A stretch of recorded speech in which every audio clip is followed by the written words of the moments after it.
You know, scientists make discoveries that change the world, but even they can face mysteries. Here are 10 things that have baffled scientists. Imagine that you constantly hear a low-frequency hum, and no one can trace its source. Roughly 4% of the world's population hears the hum. It's a geography-free sound. I mean, people all around the world hear it, so the name varies from Tao's hum to Auckland hum, depending on the region where it gets generated. The sound is just on the threshold of human hearing. People hear it less when they're outside, and it gets louder indoors, especially at night. What's even scarier is that you cannot unhear it once you've heard it. Some folks say it started in London around the time of Charles Dickens, who wrote A Christmas Carol, and the low-frequency sound actually comes from the humbug. Or not. Actually, the earliest cases were recorded in Bristol, UK, dating back to the mid-1970s. Scientists have various theories about where the hum comes from and why only some people can hear it. Yet they don't have a clear answer. It could occur when ocean waves move along the ocean floor. They shake the Earth when they collide with continental shelves. Or this might be happening because of volcanic eruptions and earthquakes. Oh, and how about ultra-low frequency radio signals used to communicate with submarines or even 5G? Upsweep is another type of unidentified sound. It was discovered in 1991 in the Pacific Ocean.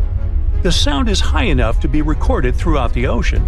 Scientists theorize that the sound could be related to underwater volcanic activity. Interestingly, the volume of the sound has been diminishing compared to its volume when it was first discovered, yet it still can be detected. Plus, it's seasonal.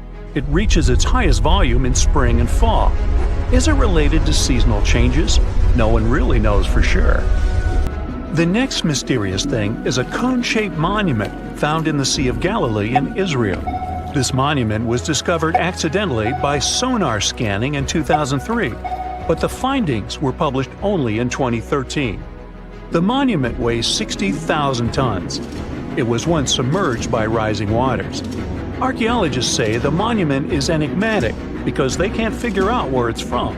They don't know what it's connected to or its function. So this big and unusual thing remains a mystery. Now let's move to Göbekli Tepe, Turkey. This place offers you one of the most archaeologically significant sites in the world. Why is it important? Well, it has massive carved stones about 11,000 years old. To put it in perspective, they're 6,000 years older than Stonehenge. Ancient people placed these stones before they began farming or crafting metal tools or pottery. So the existence of this place goes against the chronology of civilization we're familiar with, where people farmed first and built second. Apparently, it wasn't like that. In any case, a good question is, what was the purpose of this site? Was it built to worship some spirits? Yep, archaeologists believe it might be the world's oldest temple. Okay, say this with me. Paleodictyon nodosum. Yeah, I know it sounds like a chemical formula. This is a living fossil found deep down on the ocean floor. A creature makes these hexagonal burrows, that for sure. Yet scientists can't identify the artist. Now, what do I mean by living fossil? Well, Paleodictyon nodosum is a creature believed to produce a burrow nearly identical to Paleodictyon fossils. Is it a worm-like animal that made them? Scientists don't know. One thing is clear, this isn't some random stuff created by geological forces. Now, speaking of fossils, take a look at this giant one. Its informal name is Godzillius. It was discovered in 2011 by an amateur paleontologist. This is a scientist who studies the history of life on Earth by analyzing fossil records. Anyway, back to Godzillius. It's almost 7 feet in length and 9 feet tall if you were to measure it upright. This fossil is 450 million years old, coming from the time when Cincinnati was underwater. It might be a fossilized algae mat, but some scientists have different opinions.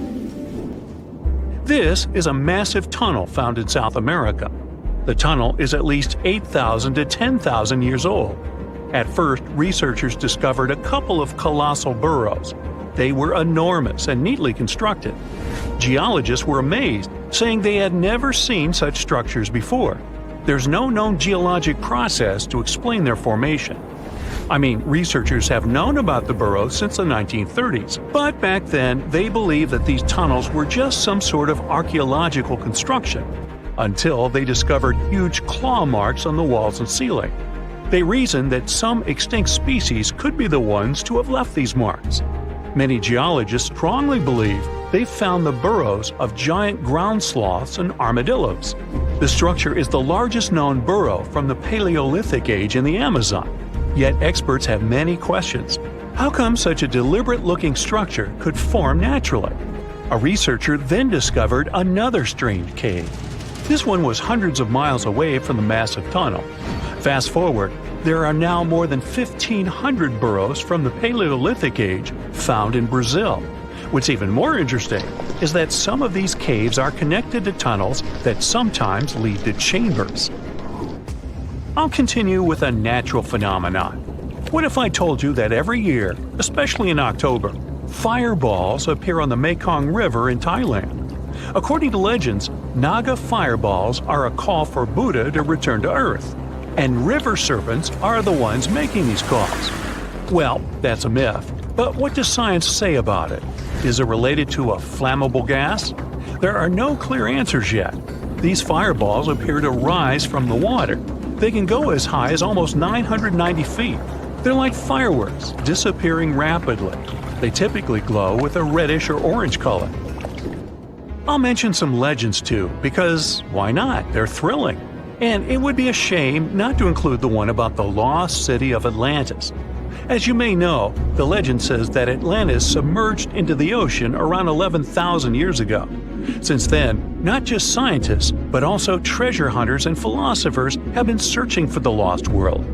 Could Bimini Road be a trace? In 1968, a diver found strange stones off the coast of North Bimini Island in the Bahamas. The stones look human-made. It's like they were evenly spaced out and laid in an orderly row. It baffled scientists, but not for long. Carbon dating analysis of the blocks revealed that geological forces created the road naturally. There weren't any tool marks or signs indicating that the blocks had been stacked or something. The research is continuing, but yeah, scientists generally believe that the rocks were created by erosion. Well, I guess the time of Atlantis hasn't come yet. Okay, picture this. You're wandering on the beach, and you see dozens of octopuses walking past. In 2017, a group of people from Wales witnessed exactly this. Why did these creatures come out of the ocean? No one knows the answer. The group reported that they had seen 20 to 30 octopi crawling on the sand. The people looked for some signs of injury, but found nothing. They said that they had carried the animals back to the ocean. Interestingly, these creatures kept crawling onto the shore when people were asleep. Experts say that it's hard to be sure of the reason that pushed the animals to the beach without conducting a physical examination. They're still speculating about the reason behind this unusual and rare occurrence. Could it be overcrowding? Furthermore, the octopi were well armed. A separate study points out that the more fishers hunt large animals that feed on octopuses, the more the octopus population grows. Maybe that's why these creatures have to go farther to find food or shelter. But without proper research, these are only theories. There's a lot we don't know about space, too. So here's a bonus fact about the yellowish source of life in the solar system. Scientists have discovered a new type of wave inside the sun. These waves move in the opposite direction to the sun's rotation. Plus, they move super fast, so fast that it's beyond our understanding. Researchers have different theories about the function of the waves. If they figure out their role, this could give them additional insight into the processes happening inside the sun. And yes, the octopi were well armed. You know, there are many doors all around the world that have no keys. Maybe you can guess how to open them. The first destination is, okay, read this, and good luck to you. It's a temple in India. The temple's name comes from this other really long word, which can be translated as the one emerging from the lotus. This temple is one of India's most popular and sacred places. It's one of 108 temples of this word. It dates way back. It was mentioned in Tamil literature in the 6th century. Flash forward to our time. In 2011, the Indian Supreme Court decided to document the valuables of the temple because they had been informed that the place might have been misused. To do so, they had to open the doors that had been closed for centuries. The committee went to the temple and discovered 6 huge secret vaults that held unbelievable treasures. After the chamber doors opened, they found at least $22 billion worth of golden idols, necklaces, and coins. The officials also discovered ceremonial costumes and gold coconut shells with jewels. Plus, they saw large diamonds. Not our understanding of large, though. Some of these precious stones were as large as 110 carats. To put it in perspective, a small solid gold statue from the collection could be worth around $30 million. After this fairy tale-ish treasure had been discovered, the temple got equipped with metal detectors, cameras, and other safety precautions before the first visitors started to arrive. Now, there are a lot of security guards at the temple. But are they protecting the treasure, or is there something more mysterious hiding behind its doors? The temple has 6 chambers, and the valuables are kept there. These rooms are named Chambers A through F. The expedition committee opened 5 of these vaults with significant effort. But the most bizarre thing is that, despite all the efforts involving existing tech, the mysterious Chamber B still wouldn't open. On the side of the door, 2 carved cobras are welcoming you. The door works as a gate. You can easily see it with the unaided eye, just like the doors leading to other chambers. Surprise! Experts discovered 2 more doors behind the first one. The second door is wooden, and the last one is made of iron. Strangely, the last door was sealed. It also doesn't have any means of entry, no bolts, handles, latches, or anything else. To this day, no one knows what's inside Chamber B. Believers say that opening the door against its will can release into the world unnameable things. Others say that Chamber B may hide a tunnel. It might not be related to the reasons above, but the High Court of India warned against opening the doors of Chamber B. Now, in 2010, David Crespi, a French engineer, visited Machu Picchu. He discovered a strange door in one of the main buildings. The door was in a narrow path neither tourists nor archaeologists used very often. David believed that the place was an entrance the Incas had sealed for some reason. He contacted archaeologists and authorities right away. They promised him to start investigating the area in the near future and let him know about his potential discovery. Well, months passed, but he didn't get any news. No response to his emails and calls. In 2011, he found an article by Terry Jameen about Peru. David reached out to him in no time. He described his finding to Jameen. After that, Jameen and other archaeologists went to Machu Picchu to investigate the secret door. They concluded that this door was indeed an entrance sealed by the Incas. The researchers confirmed the existence of 2 entrances found behind the famous door. They also got the 3D representation of a staircase leading to the main room and another chamber. The analysis also revealed several cavities, among which there was a vast quadrangular room. Plus, georadars detected some metals. Those might be golden and silver objects. Jameen and his team thought this place was a chamber of pre-Hispanic times. They believed the door had been sealed by the Incas to hide something important. Maybe an enormous treasure, or something no less precious. Jameen also claimed that finding this chamber could lead to the discovery of a mausoleum. Jameen submitted an official request to the Peruvian authorities for permission to open the chambers. Yet, neither his application nor requests of other archaeologists have been approved so far. Authorities claim that opening this door could cause damage on the other sides of the archaeological site. Yet, the use of an endoscopic camera has confirmed the hypothesis that the stone blocks at the entrance are only there to close the passage. They are not there to support the internal structures of the building. The third mystery is in Giza, Egypt. Explorers uncovered 2 secret doors inside the Great Pyramid. There are 2 tunnels, each around 8 inches wide, that go from the north and south walls of the Queen's Chamber. But the tunnels are closed by stone blocks before they reach the outside of the pyramid. So, where are they leading to? No one really knows the true purpose of these tunnels. Some archaeologists think these doors might be hiding a yet undiscovered chamber. Egyptologist Zahi Hawass explained how these doors were first found. A robot designed for this expedition was sent inside the shafts of the Queen's chamber to find out what was there. The research team attached a camera to the robot. The footage revealed that behind the stone door, there was another sealed door. The archaeologists were thrilled to see this door instead of just a dead end. The structure of the stone door blocks the other doors perfectly. Experts think it's an incredible bit of engineering. Now, it's not possible to reach the door because it's behind a huge stone block, but archaeologists are trying to find a way to get there without damaging other parts of the structure. These new discoveries have only raised more questions instead of answering the already existing ones. Secrets are still waiting to be revealed. Our final stop is the Taj Mahal, a monument to love. Mughal Emperor Shah Jahan made this memorial to honor the memory of his beloved wife, Mumtaz Mahal. The total number of doors in the Taj Mahal is so great, this video would be days long if we started talking about all the sealed rooms. Experts think that if someone opened these doors after they've been closed for so long, it released carbon monoxide, and when this gas meets the marble, it forms calcium carbonate. That's why this could lead to the appearance of cracks in the minarets of the Taj Mahal. Also, a legend says that if these doors get open, a dreadful curse will be unleashed from the mausoleum's underground chambers.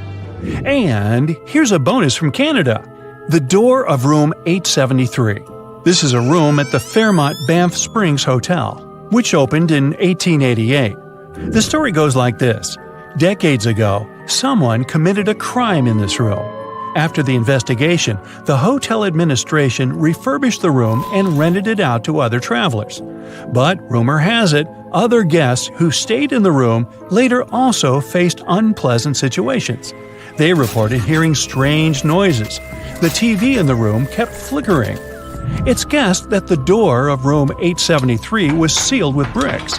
Curious guests who heard these mysterious stories wander along the corridor where the room used to be and knock on the walls to contact potential ghosts. Well, which of these secret doors would you like to open?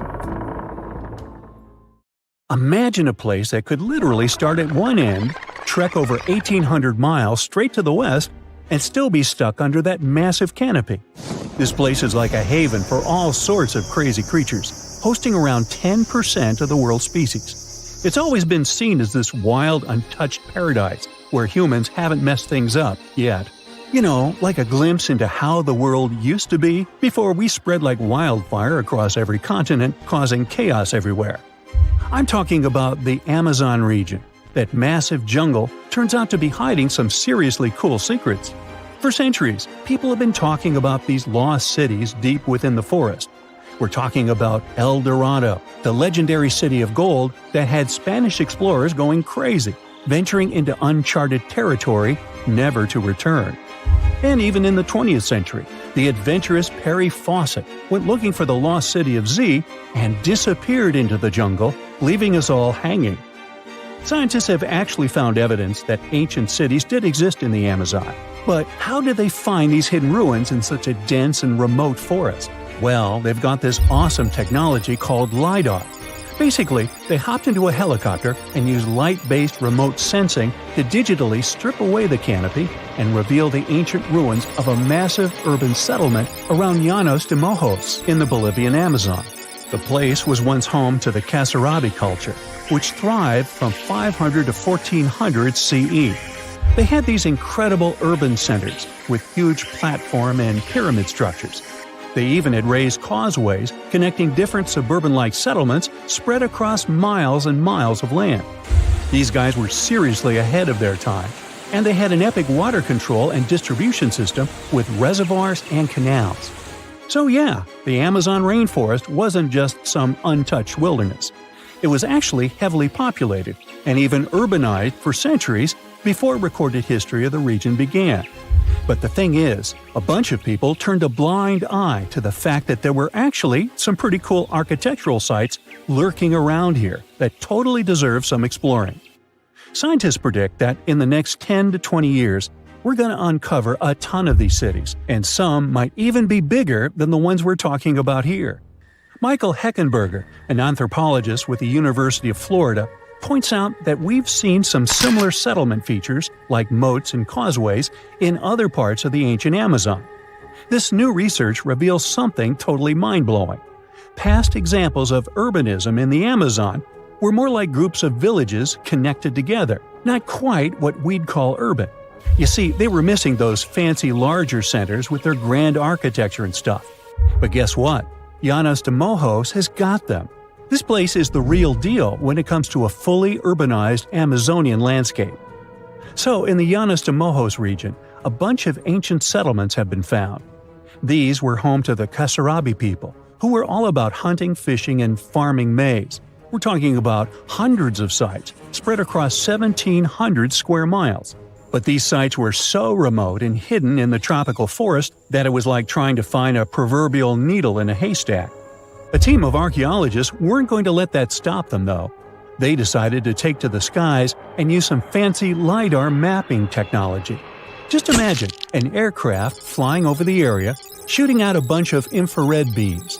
These beams hit the ground and bounce back, giving us the distance to different objects. It's like creating a super detailed map from above. Using computer software, these genius scientists were able to strip away the trees from the images, revealing the Earth's surface and all the ancient archaeological goodies hidden beneath. And boy, did they strike gold. They found a whopping 26 unique sites, including 11 that nobody even knew existed before. So what about these 26 super cool sites? Among them, we've got Landivar and Kotoka, which are like these huge urban centers. And get this, we already knew they existed, but the new maps revealed they cover 1.5 and 1/2 square miles respectively.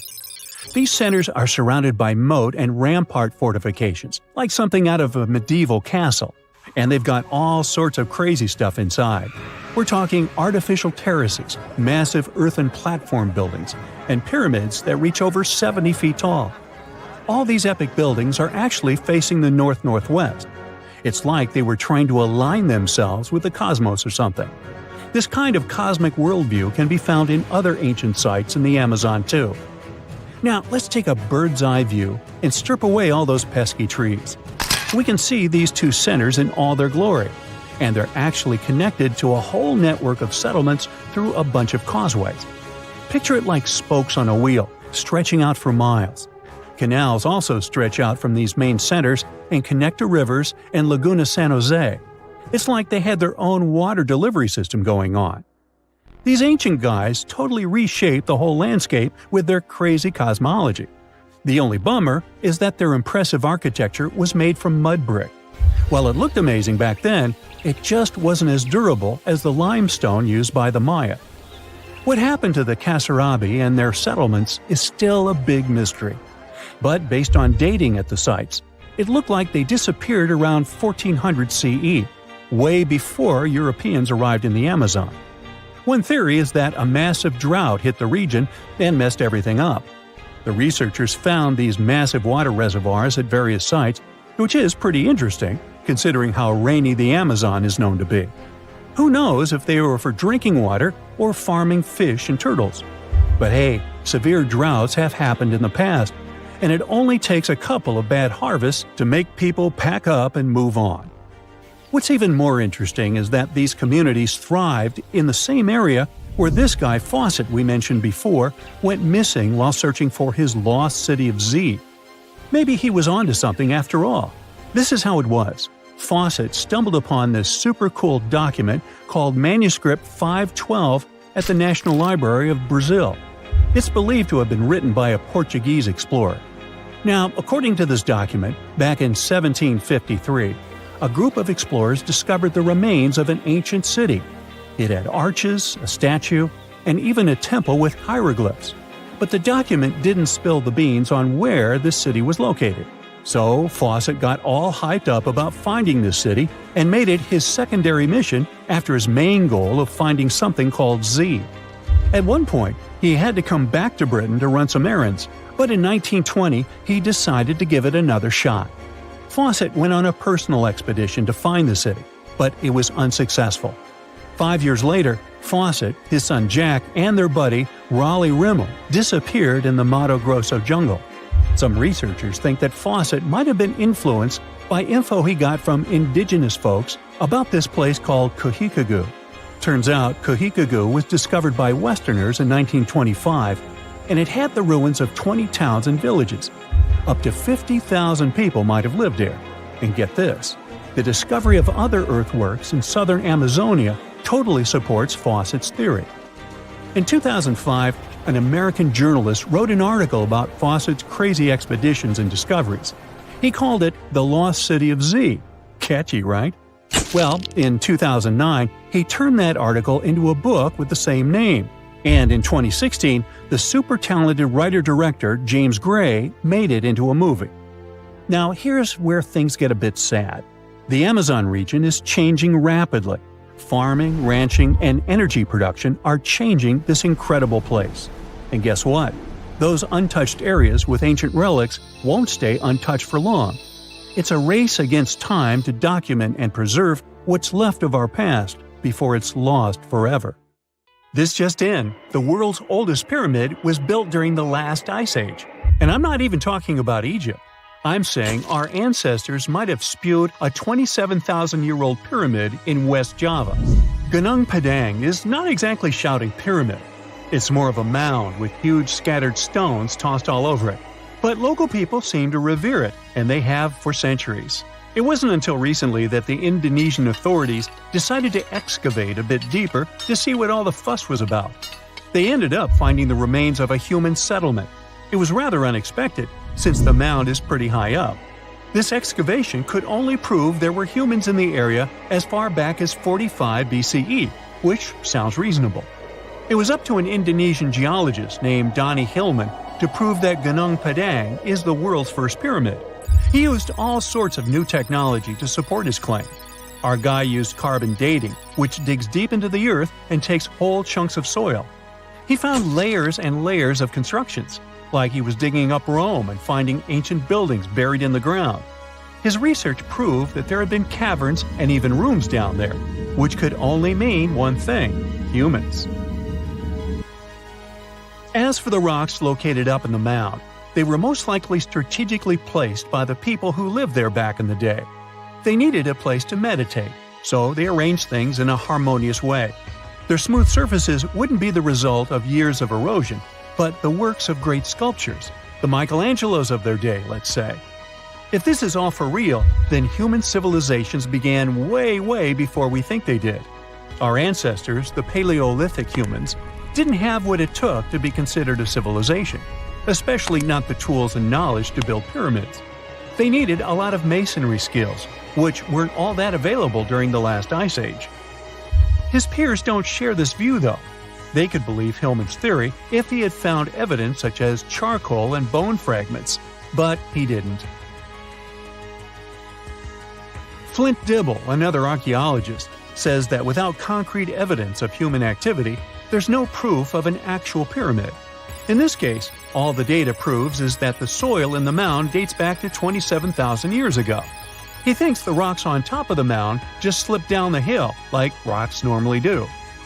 Only a complex society would have managed to build a stepped pyramid like they claim it was.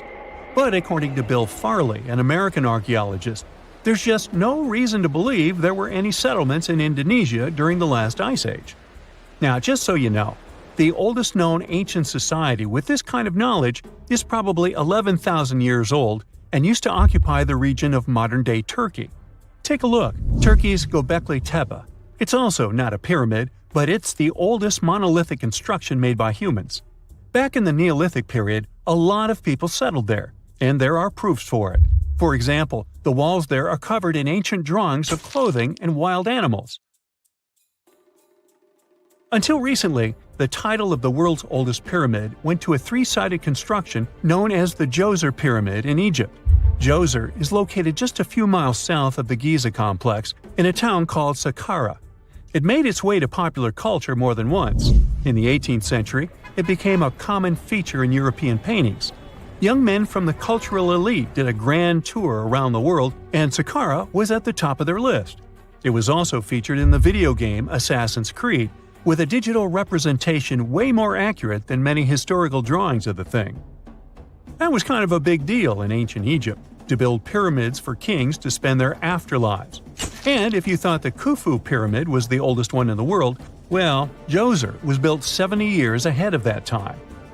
The development of new technology has allowed archaeologists to make groundbreaking discoveries, and a new, or should I say ancient pyramid in South America might win the title in dispute. It turns out that pyramids were also pretty fashionable in the Americas in the old days. Among them are the iconic pyramids of Guatemala's Tikal temple complex, the same ones that appeared in Star Wars No. 4. But to find the oldest pyramid in the Americas, one would have to travel to Peru. Deep in the Peruvian desert, archaeologists stumbled upon a sprawling ancient metropolis known as Caral. At first, researchers believed that the settlement was pretty recent, since the site was way too complex for ancient technology to handle it. As we said, Caral is a desert town, like Las Vegas, but without all the hoopla. This means no easy access to water. And for cities like these to thrive, they need a considerable irrigation system, which leads us back to complex technologies. The Peruvians surprised us all with this new discovery. This site was huge, filled with an amphitheater, houses, and religious buildings. The whole thing probably sprawled through 370 acres. And when scientists went to test their initial hypothesis using radiocarbon dating, they found that the city probably sprung around 2027 BCE. On the site, archaeologists found 6 pyramids that could possibly predate the one in Saqqara. As far as they know, both civilizations coexisted in the same time period, in opposite parts of the world. But since researchers can't pinpoint the exact age of Caral's pyramids, it's pretty hard to guess which civilization completed their pyramid first. If only we had a crystal ball. Now, it just so happens that the shape of a pyramid is something that nature is able to produce all on its own, leaving us modern-day humans a bit confused. A classic example is the Japanese side of Yaonagani, which also goes by the name of Japan's Atlantis. The entire monument is about the size of 5 football fields and the height of a 5-story building. Explorers and scientists believe that Yaonagani dates back to 10,000 years ago. For Japan's top marine geologist, Professor Masaki Kimura, Yaonagani is the heritage of a lost civilization. Kimura has dived into exploring the ruins over 100 times over the past 10 years. To him, there are clear signs of human activity down there. Check out this triangular-shaped pool on the monument's surface. Kimura thinks it's actual proof of humans, because this triangle-shaped concave is a historical symbol of water fountains in the region. As it happens with a lot of these cases, not all scientists are convinced the same. For many, Yaonagani is probably the result of thousands of years of erosion, and the fact that the monument is composed of one massive rock leads them to believe it is not really human-made. Sure, these huge basalt columns may look like the ruins of a palace, but they're most likely the result of the intense volcanic activity in the region. And speaking of natural formations that really look like a human made it, a pyramid on Mars has been a hot topic lately. Humans have been keenly trying to prove that there is life on Mars for quite some time. But some are stretching it really far, saying that little green or gray people built a pyramid on the planet to try and build their own civilization. This picture was taken over a decade ago by the Mars Reconnaissance Orbiter, the MRO, but it started to resurface recently. It shows what looks like a 3-sided pyramid. Some people claim that the smooth side of the pyramid could only be the effect of otherworldly work. Then science comes along and explains that Mars is home to one of the deepest canyon systems in the whole solar system. The so-called pyramid is located in what is known as the Kandor-Chasma region. This Martian region has a bunch of similar formations that are nothing more than the result of erosion. Nothing supernatural going on there, apparently. There are many myths around arguably the greatest structure ever built by humans, the Great Wall of China. Some say it's so grand that it's visible from space. Others claim that you can see it from as far as the moon. Other theories suggest that the builders of the wall were left inside. Well, sorry to disappoint you, but all these impressive stories are just myths. But even with those stories busted, the Great Wall of China is an impressive and truly breathtaking structure. So let me tell you its true story. Today, China is one of the most populated countries in the world, counting as many as 1.4 billion residents. It's also one of the oldest nations in the world. It has 3,500 years of continuous written history, but the civilization existed long before that. There is a theory that while the European continent, for example, was most likely reached by humans from Africa, China wasn't populated by settlers that came from somewhere else. Some people believe that the Chinese civilization got formed from local Stone Age people who lived on the territory since the prehistoric period. So now, the Great Wall of China. It's truly big even by today's standard, stretching for over 13,000 miles. To imagine it better, it's almost 5 times the distance between New York and Los Angeles. Or even a bit greater than the distance between the North and South Poles. Even in modern times, people have never built anything close to this big. Of course, it didn't take a day to build the Great Wall of China. Keep going.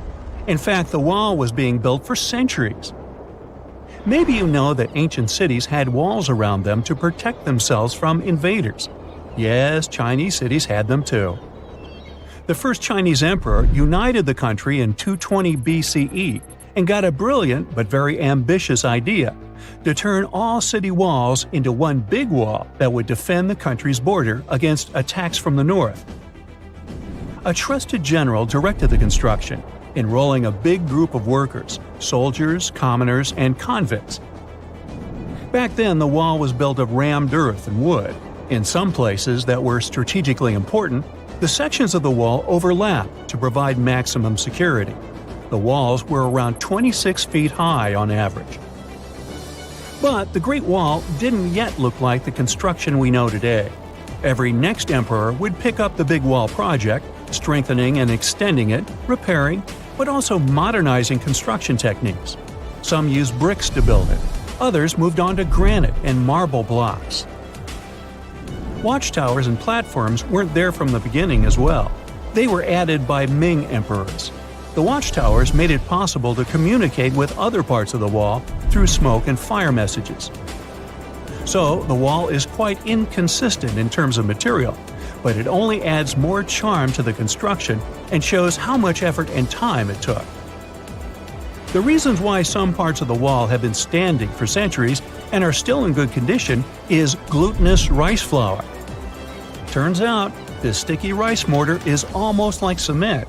It's very strong and waterproof, sealing the bricks so tightly together that even sneaky weeds can't grow between them. You may also notice that some bricks have writings carved on them. They were left by the workers who were building the wall.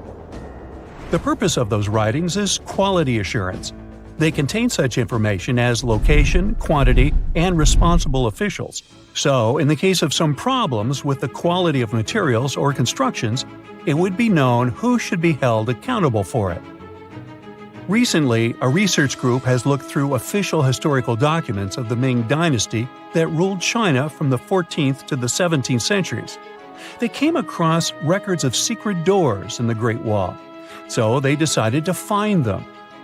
They used a flying robot to capture continuous centimeter resolution photos of the wall. They photographed 90% of the wall that was built during the Ming Dynasty and discovered the remains of over 220 secret doors along the wall.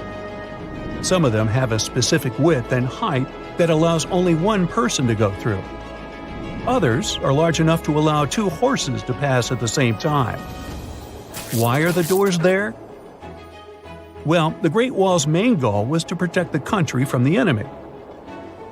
Building doors that could let the enemy in would undermine the whole point of having a wall.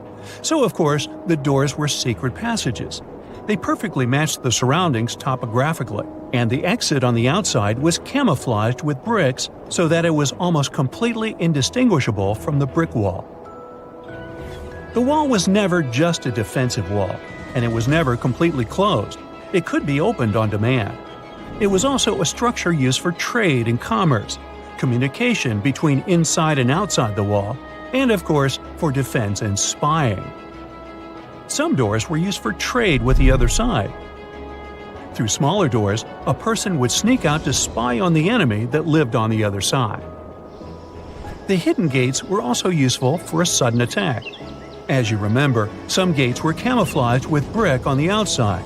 The exit was so indistinguishable that the enemy had no idea exactly where it was located. The inside entrance for Chinese soldiers was hollow, so they could walk through the wall and break the camouflaged exit gate from the inside, starting their surprise attack. Now, even though the main point was to prevent outsiders from getting into the city, the wall wasn't too effective on that matter. It could still be climbed over or marched around. So the wall was being watched at all times, and the guards gave signals to the troops if they saw the enemy approach.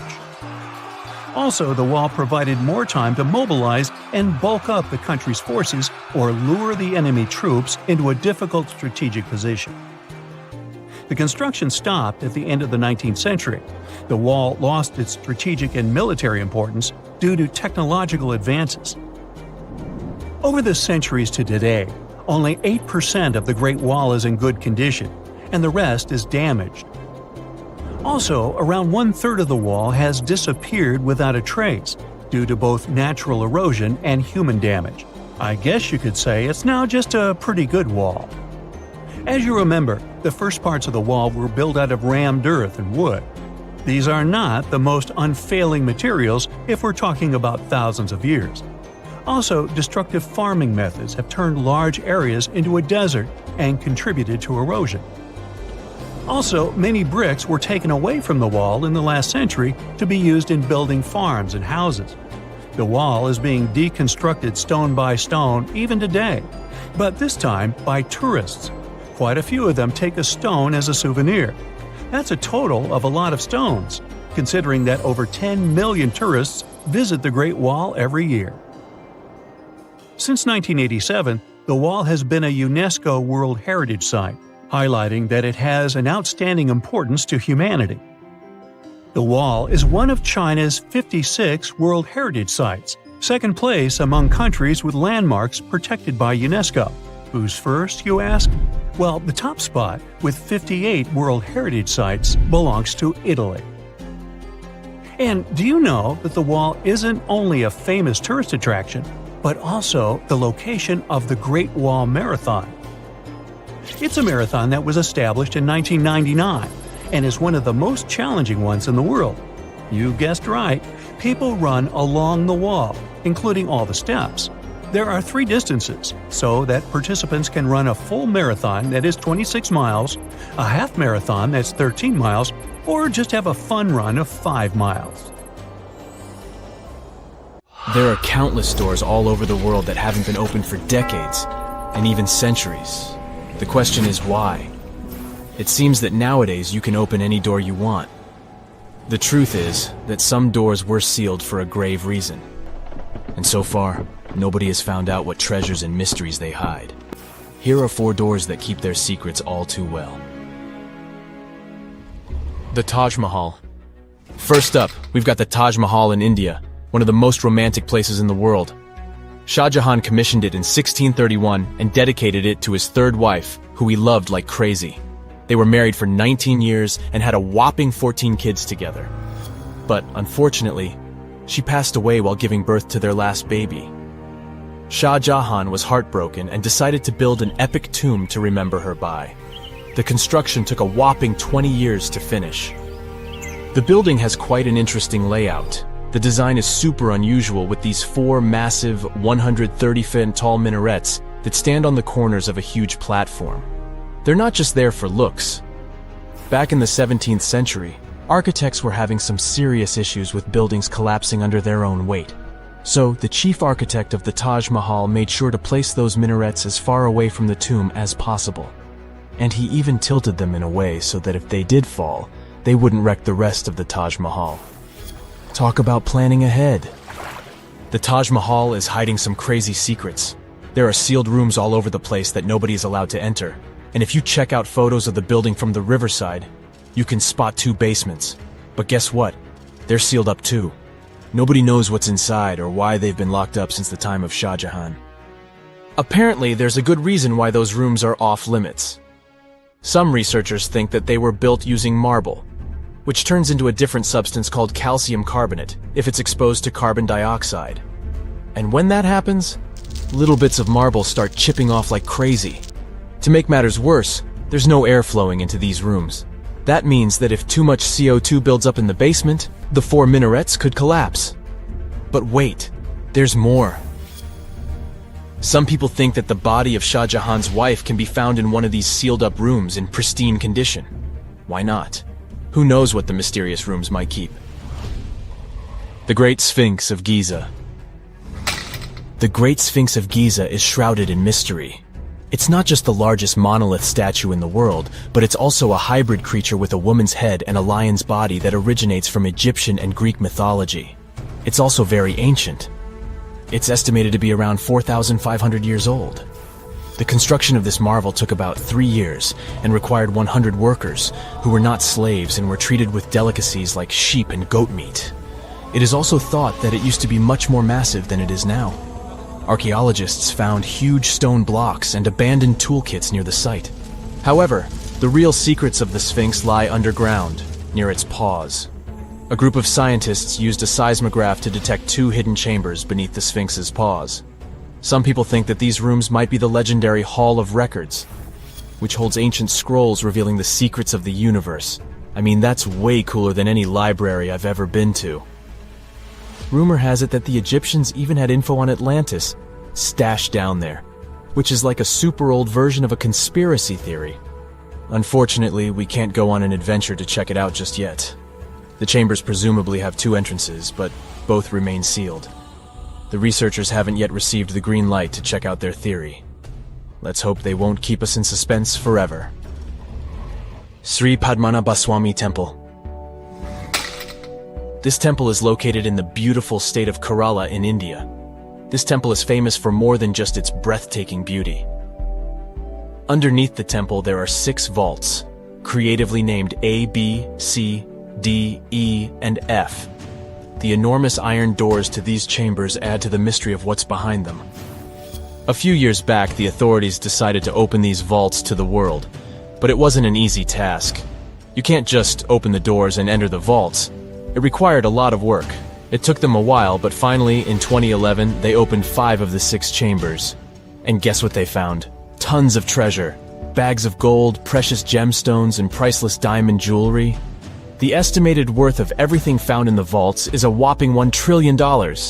It's like the temple was the real-life inspiration for Aladdin's Cave of Wonders. But wait, I said 5 of the 6. What happened to the last one? Vault B has remained closed, but not for lack of trying. They simply didn't manage to open it. There is even a belief that it's fatally cursed. Legend says that only a saint or sage can break the curse by chanting a specific mantra. But no one has been able to do this yet, presumably because we don't have saints or sages at our disposal. There is also rumor that in the 30s some temple invaders tried to enter Vault B to do some good old looting.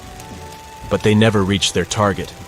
Apparently terrible snakes materialized out of nowhere and chased the gang away.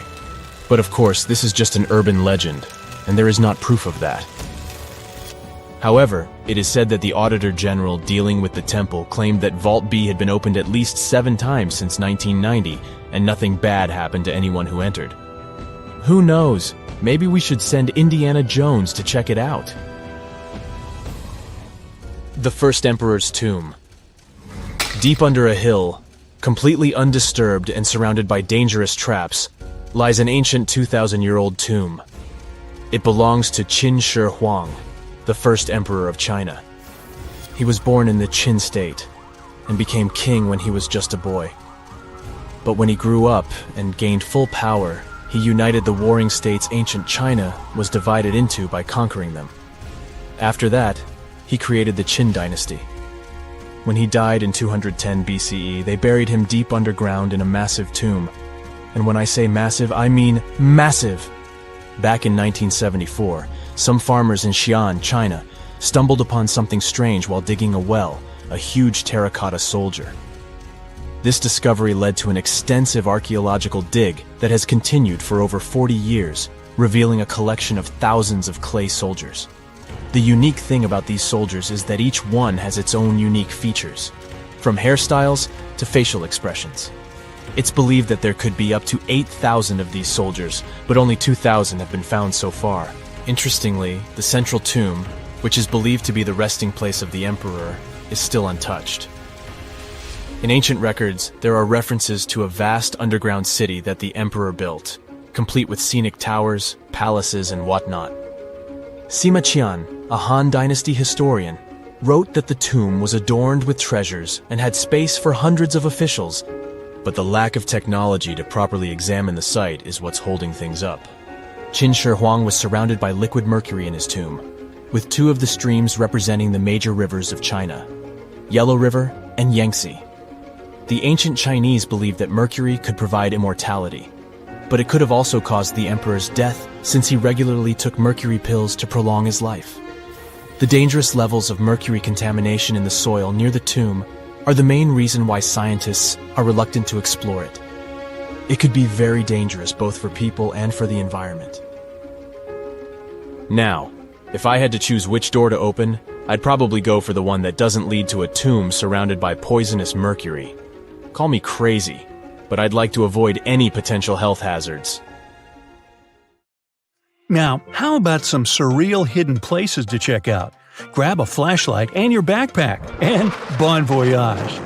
The trip starts in the mountainous country of Switzerland. You travel to the town of Waltensburg in the eastern part of the country.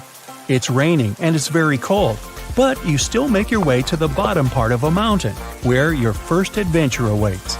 After climbing up high in the mountains, you see a strangely shaped castle. To get there, you must walk up an extremely narrow pathway. Don't look down, you think to yourself. You tighten the straps of your backpack and manage to walk along the pass. Standing at the door of the castle, you really can't believe what you see. A 13th century fortress built entirely of stone. Today, all that is left of Krafenstein Castle is mainly its ruins, but their condition is good enough to get an idea of what the place looked like back in its glory days.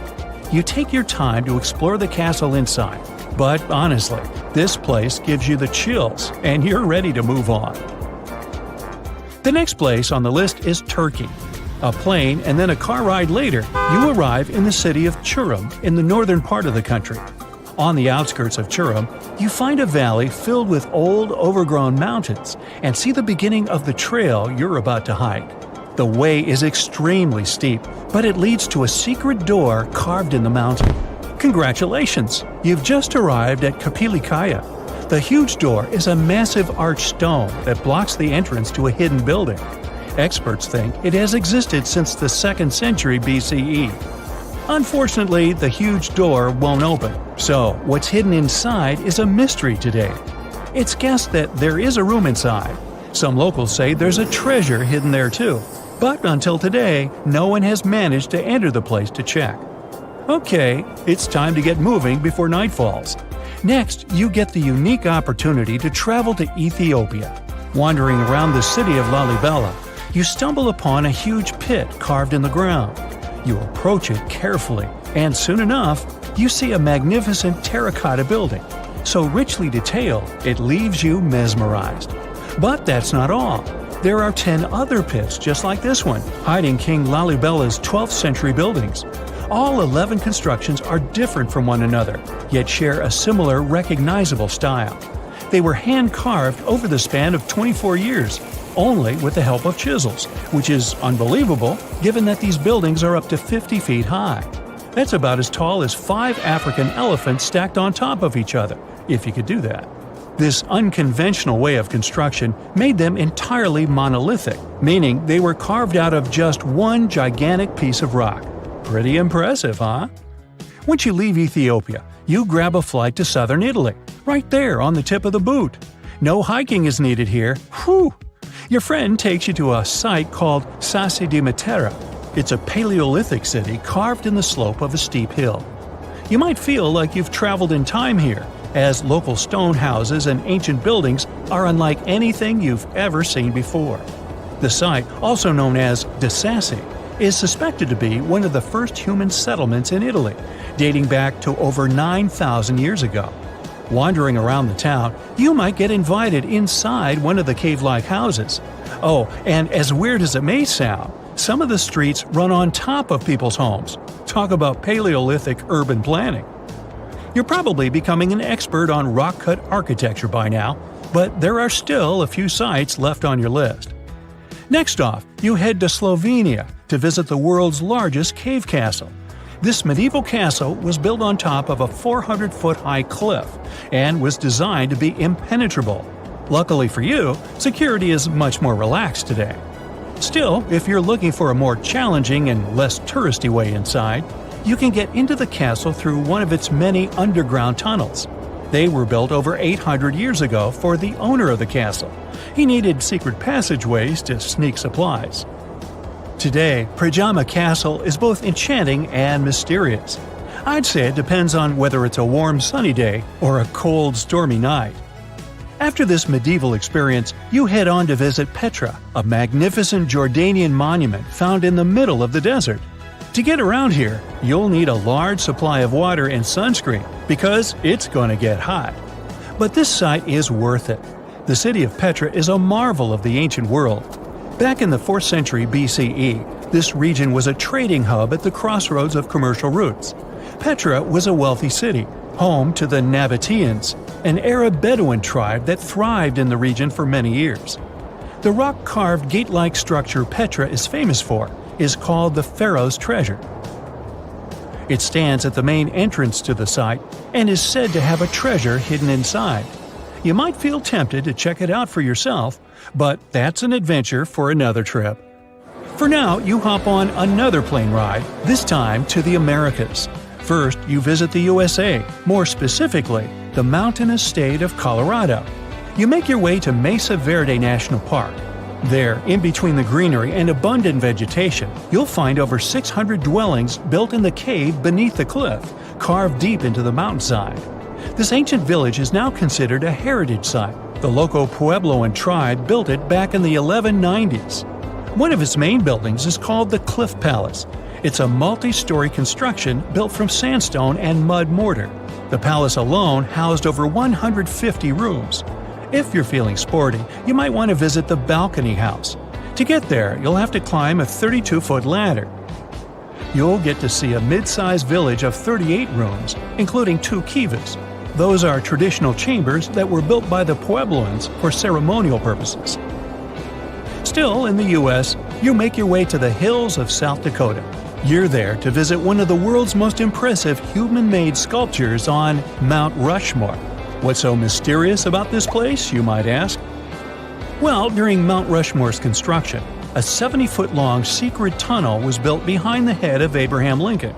The tunnel was supposed to hold all the documents and artifacts important to the United States history. After the designers thought it through, they decided it was better to hide them in a safe box in the floor of the tunnel.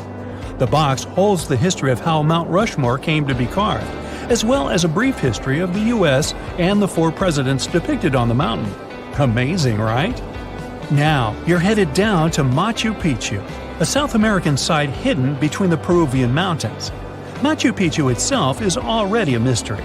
Researchers still don't know why or even how the ancient Incan civilization managed to engineer the stone-built citadel all the way back in 1450 CE. To get there, you must endure a 3-day hike, reaching the impressive altitude of 8,000 feet above sea level.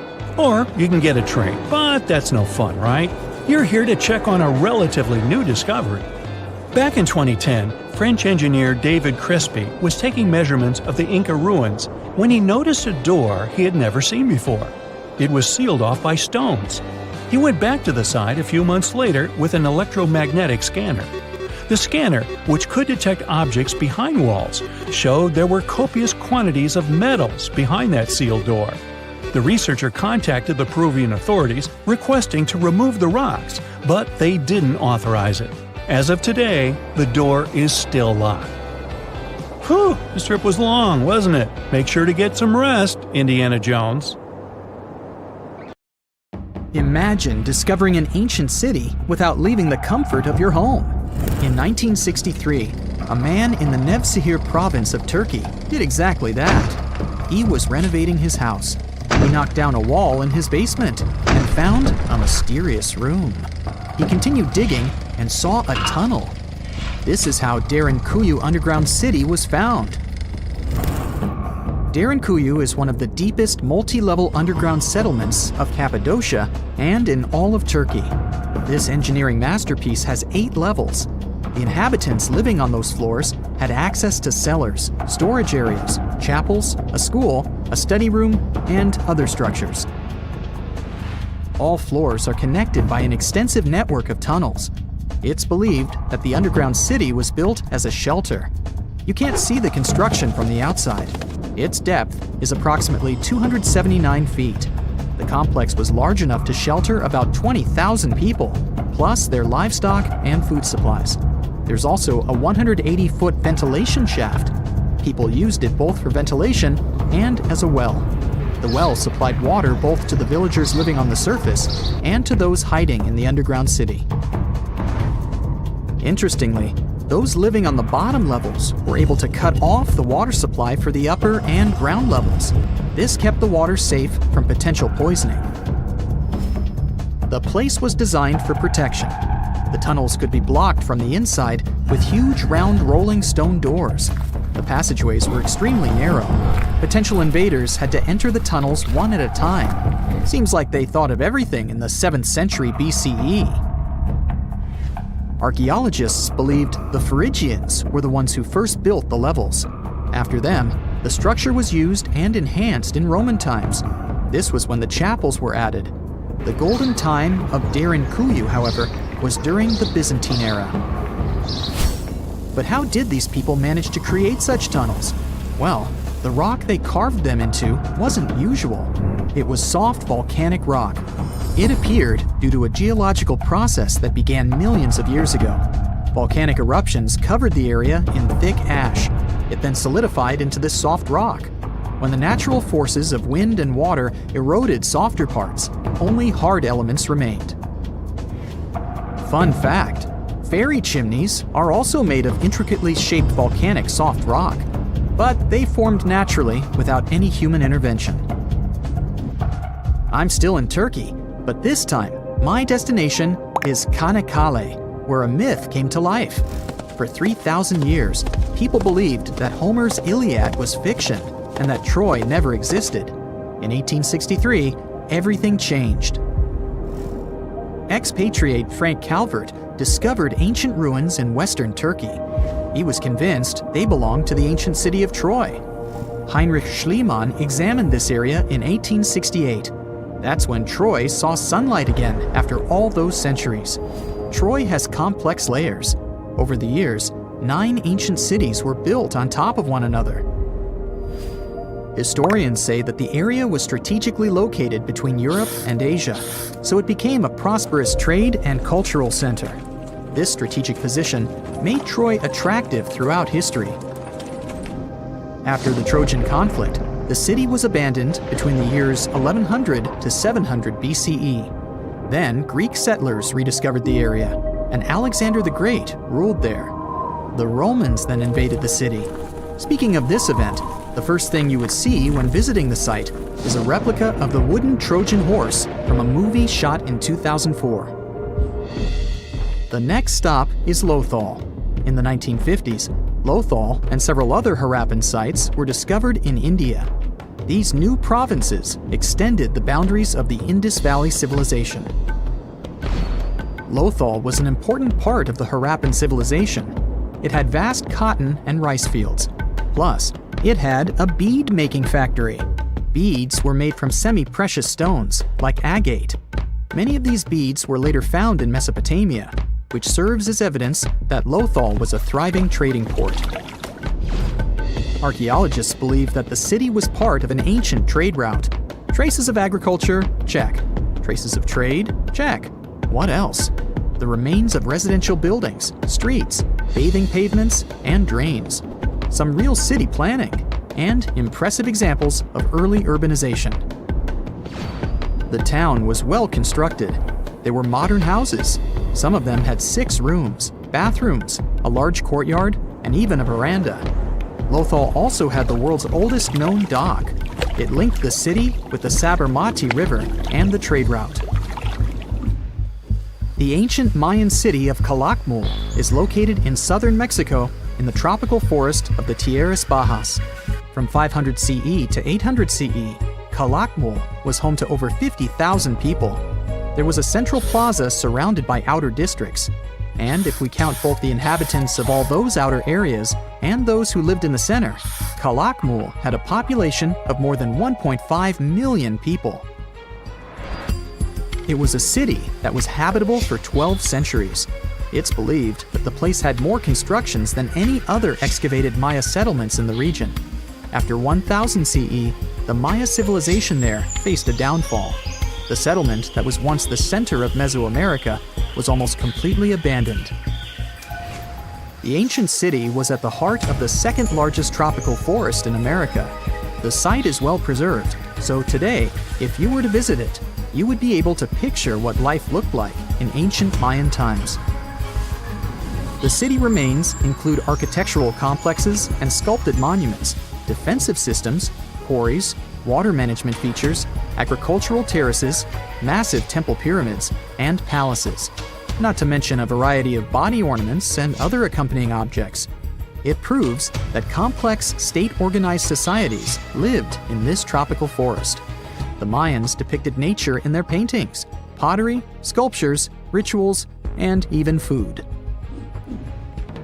I'm moving on to a place people thought didn't really exist. The city of Thonis Heracleion appeared only in a few inscriptions and ancient texts. Turns out, it was waiting to be discovered for thousands of years. Scientists searched the majority of the coast of Egypt. But then, archaeologist Frank Gaudio and his team detected a colossal face looking at them from under the water. The ancient city of Heracleion was discovered completely submerged 4 miles off Alexandria's coast. In the ruins of the lost city, there were 64 ships, 700 anchors, and a treasure trove of gold coins. Archaeologists consider a 16-foot tall statue and the temple remains the most important findings discovered by the expedition. Back then, the city had ceremonies and celebrations that took place in the Temple of Amun. The ruins and artifacts were made from granite and diorite, so they were in good condition even after having been in contact with water for centuries. They give people a glimpse into what life was like 2,300 years ago in one of the most important trade ports of the world. The city had a network of canals. You can think of it as an ancient Egyptian Venice. The canals linked many separate harbors and anchorages. Towers, temples, houses, and other structures were also linked by bridges. Thonis Heracleion was the country's main port for international trade and the collection of taxes.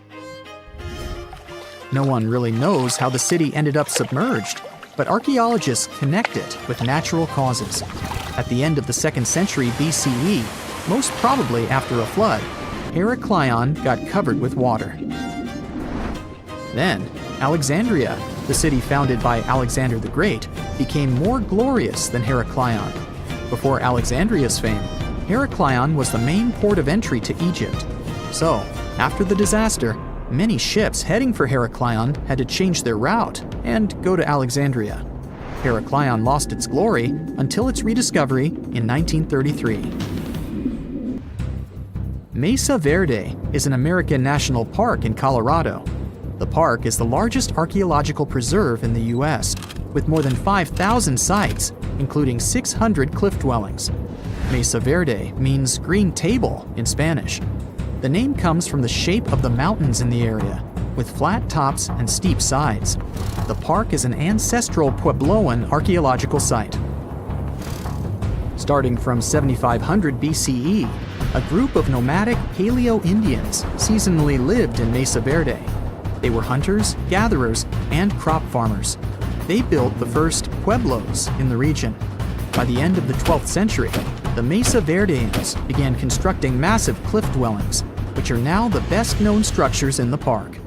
Tartessos, a mysterious, highly developed society that once flourished and then, without any warning, suddenly disappeared.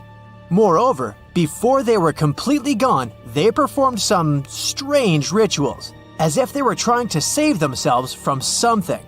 But what happened to these people? Let's try to find out.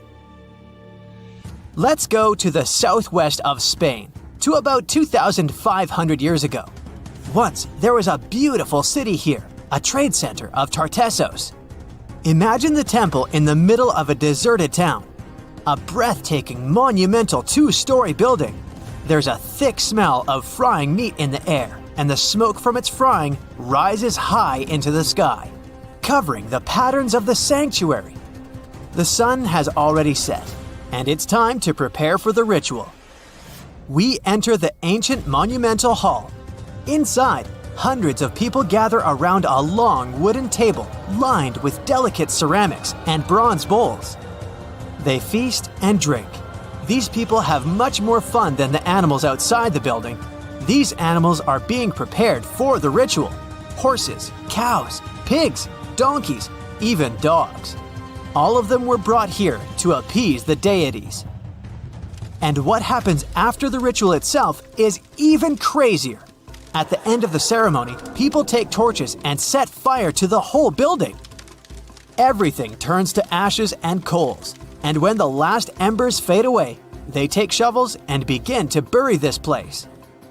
It will take them at least several days to bury the former sanctuary under piles of earth. They work tirelessly. In some places, the thickness of the layers of mud and clay will reach almost 14 feet. And then these people, the last known Tartessians, just leave this place and disappear from our world forever. But what just happened? Why did they even do all this? Let's start from the beginning. Tartessos was first mentioned in Greek and Roman texts thousands of years ago, but for a long time, we had no idea what it even was. All the descriptions were contradictory and confusing. Some archaeologists thought that Tartessos was a kind of seaport. Others thought that it was a river or a water reservoir. They even said this place could be connected with the mystical Atlantis. But there was nothing to back it up with, so the scientific community quickly rejected this idea. But today, we know the truth. Tartessos was an ancient civilization. It's been located on the Iberian Peninsula, one of the southernmost islands of Europe. It flourished in the 9th to 5th centuries BC, and then, around 2,500 years ago, suddenly disappeared. They were quite rich. The island had rich reserves of metal, so their economy was thriving. Silver, copper, lead, and other good things were mined in the local Sierra Morena Mountains. Almost all the locals were engaged in trade. For them, it was a common thing. Isn't that strange that there were so few records left about them?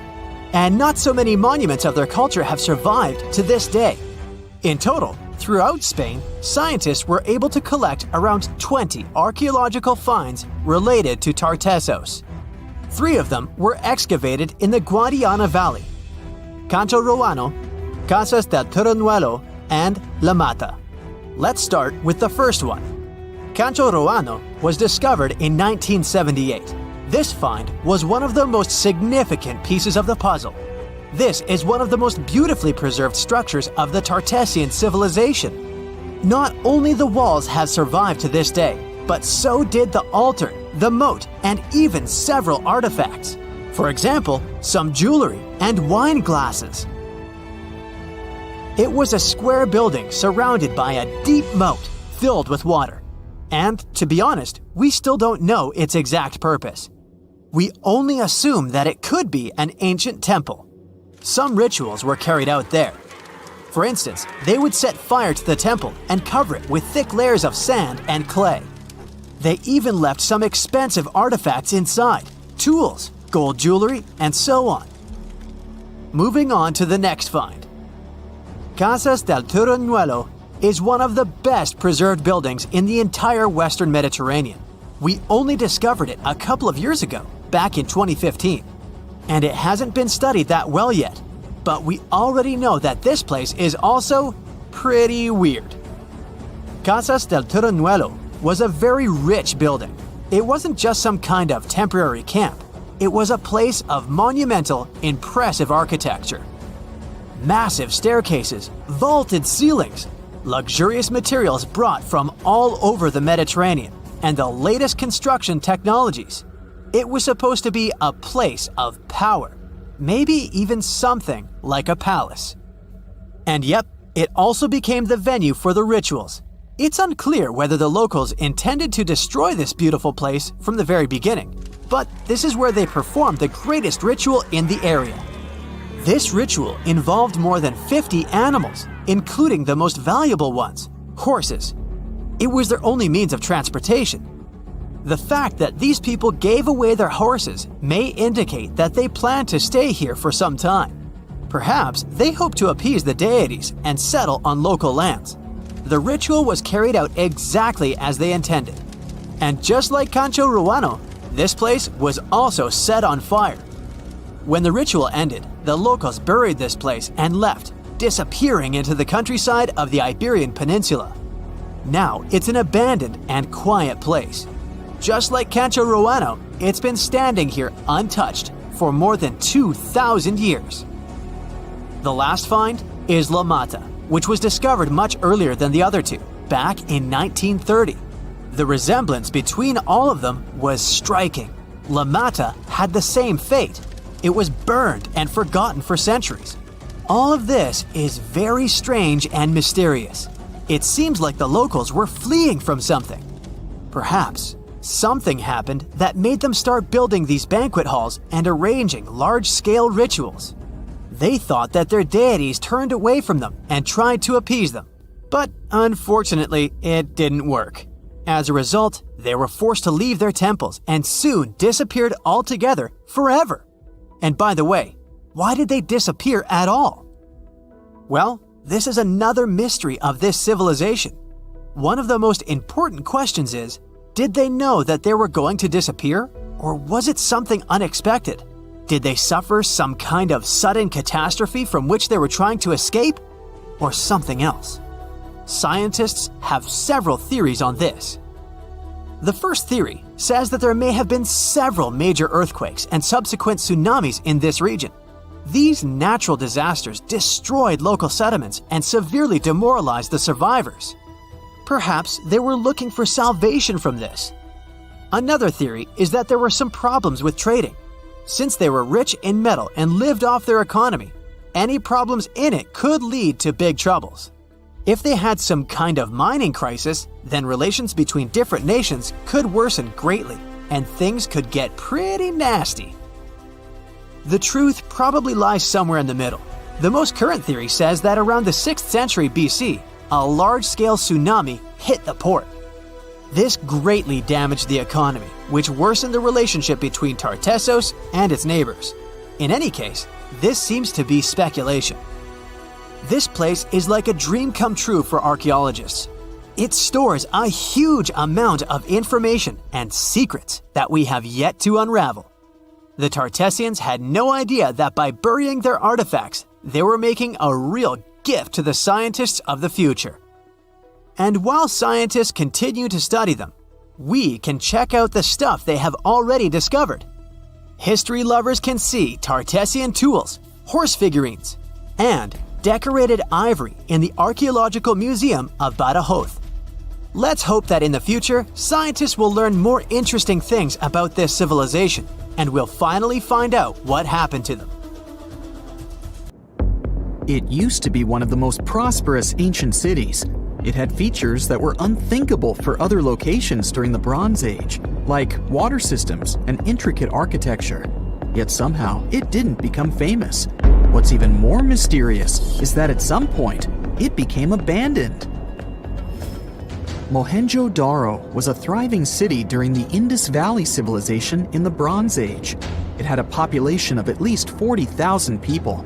It was close to Mesopotamia and Egypt in terms of social, cultural, and economic features.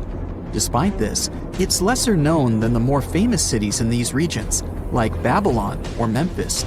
It was eventually abandoned by 1700 BCE, and the reason for its abandonment and the fate of its inhabitants remains unknown to this day. In 1911, Archaeologists discovered the ancient city of Mohenjo-Daro after hearing reports of some unusual buildings in the area. However, local Indian authorities dismissed them as not having any historical significance, and the site remained untouched for several more years. It wasn't until 1922 that a local specialist believed he had found a buried local monument at the site. This led to large-scale excavations and the eventual naming of Mohenjo-Daro as a UNESCO World Heritage Site in 1980. The remains uncovered showed us that Mohenjo-Daro was an incredibly modern city for that time. It is considered the best preserved ruin of the Indus Valley.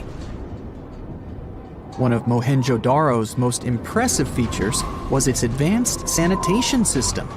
Unlike in Egypt and Mesopotamia, where such appliances were only for the rich, Mohenjo-Daro had hidden toilets and covered drains throughout the city. Excavations have uncovered over 700 wells, as well as private baths and a large communal bath. Remarkably, even private homes had toilets, and waste was efficiently disposed of through a city-wide sewage system. The people of Mohenjo-Daro were highly aware of their surroundings. As the city was located near the Indus River, they built a strong defense against floods by using clever drainage systems. Over the centuries, they produced beautifully crafted pottery, jewelry, figurines, and other items that were traded as far as Mesopotamia and present-day Oman. Archaeologists have observed the use of standardized building materials in this ancient city, even though they didn't have the necessary machines back in the day. Interestingly, all the bricks were nearly the same. This shows great attention to detail in the city's design, as using consistent bricks creates an elegant look in the spaces within the city. People living in this area used the Indus Valley script to communicate with each other. This mysterious alphabet might be the key to unlocking more secrets from Mohenjo-Daro. It was a language that used symbols instead of letters and had over 400 signs. Problem is, we're still trying to figure it out. The mystery of what caused the end of the Indus civilization and Mohenjo-Daro remains unsolved. Some archaeologists suggest that the Indus River might have changed its direction. This could have led to problems in cultivating food if there was suddenly too much water in the city. However, there is no evidence that flooding destroyed the area, or that it was completely abandoned at once. A change in the river's course couldn't have been enough for the entire Indus civilization to disappear. Mohenjo-Daro isn't the only lost town from Eastern civilizations. Ross Island, for instance, was once known as the Paris of the East due to its stunning architecture and gardens. However, the island is now a shadow of its former self, with the buildings being largely overtaken by tree roots and vines. Located 1.8 miles off the coast of Port Blair, India, the small territory was initially used as a jail, but later became a luxurious resort for its administrators. After the complex was closed in 1937, an earthquake further damaged the island and it became uninhabitable. Today, the island is managed by the Indian government and attracts tourists interested in exploring abandoned towns. Another lost city tells the story of why Kolmanskop, a ghost town located in Namibia, is still home to remnants of German architecture. Once a luxury destination in the early 1900s, it was settled by German workers looking for diamonds. The city boasted amenities such as a ballroom, a hospital, and even a bowling alley. However, its popularity began to wane in the late 1910s when another diamond-rich location was discovered nearby. Most of the inhabitants left in search of better fortunes, leaving the buildings behind. The hot climate and low humidity have preserved the structures over time, and tourists can now visit this desert ghost town from the nearby town of Lüderitz. Hashima Island is a reminder of how nature reclaims its land when humans leave. It was famously featured in a James Bond movie due to its eerie atmosphere. The island was initially opened in 1881 for undersea coal mining, and the population of the island grew to a peak of 5,000 people in 1959. Unfortunately, the mines closed in the 1970s, and people began to slowly leave the island, resulting in complete abandonment in a period of 3 months. Now, the island is a popular tourist destination as visitors explore deserted homes, swimming pools, stores, and factories. The discovery of gold in a creek near Bannack, Montana in 1862 caused the population of the town to grow from a few hundred to thousands in a few short years. Unfortunately, this rapid expansion was followed by a sharp decline because more gold had been found in other areas nearby. As a result, Bannack was eventually made the first territorial capital of Montana, but only held the title for less than a year before being replaced by Virginia City. The state of Montana later acquired most of the land in 1954 and made it Bannack State Park. The ancient city of Petra, located in Jordan, was fascinating because it was half built, half carved into the rock and surrounded by mountains. It's a popular tourist destination these days, but at one point it was abandoned too. Many things led to its decline, like bad government and changes in how people traded. Natural disasters didn't help either. This city saw a lot of earthquakes ruining its constructions and damaging its water systems. Since people had no place to live, no water, and nothing to sell to make money, they eventually moved on to better locations. The city remained hidden for almost 500 years until it was rediscovered in the 1800s. Most of the tourists going to Santorini have no idea that the island is home to the remains of one of the largest volcanic eruptions in human history, the Thera eruption. This catastrophic event took place some 3,600 years ago. Akrotiri, one of the towns on the island at the time, was buried under the eruption. Unlike Pompeii, however, no traces of people and civilization were found, suggesting that people had enough time to flee the volcano before it blew up. Henry Ford, the renowned American industrialist, created the Ford Motor Company in 1903. In 1927, he began working on a grand project, Fordlandia. His goal was to construct a massive rubber plantation near the Tapajos River in Brazil to provide a steady supply of rubber for his car tires and hoses. His idea was to make the town a paradise, with swimming pools, golf courses, bungalows, and even weekly square dancing sessions. Unfortunately, the trees in the plantation soon became infected with leaf fungus, making the project a failure. Ford invested a whopping $20 million in this endeavor, yet it was unable to produce the necessary rubber. So Ford sold the land to the Brazilian government in 1945. The buildings that were built are still there, although they have been taken over by nature and are visited by tourists. Sky City is a residential area located in the Asian Hangzhou suburbs. It was built in 2007 and was intended to be a replica of Paris. The city even has its own Eiffel Tower, as well as copies of other iconic Parisian landmarks like the Opera Garnier and the Champs-Élysées. It also has luxurious villas and apartments, a man-made lake, gardens, and parks. Despite its grand plans, it's almost completely abandoned. Nobody wants to live here because it's really expensive.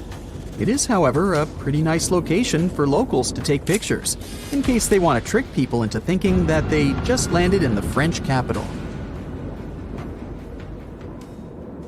Tunnels, metro, underground systems, and even secret passageways to the houses of the rich and famous. Why else do we need tunnels, you may wonder? To hide. Many cities have underground tunnels and even underground doppelgangers. Now let's make it clear. Those passages are normally not connected, contrary to the popular rumor claiming that it was possible to get from Scotland to Turkey using underground passageways built around 5,000 years ago. I mean, it sounds insane even today. Imagine building it back in the day. These tunnels have an official name, the Erdstall Tunnels, and they were most likely built in the Middle Ages. However, we still don't have the exact information about the date. The highest concentration of those tunnels are in Bavaria, Germany, but there are many of them in Great Britain and France too. Erdstall tunnels, a unique type of earthen passage found globally, are characterized by their narrow, oval-shaped corridors and tight choke points, known as schlups, or slip-outs. Despite speculation, their purpose remains a mystery. However, some of those tunnels have fireplaces and even vents, which might mean those were used primarily for shelter.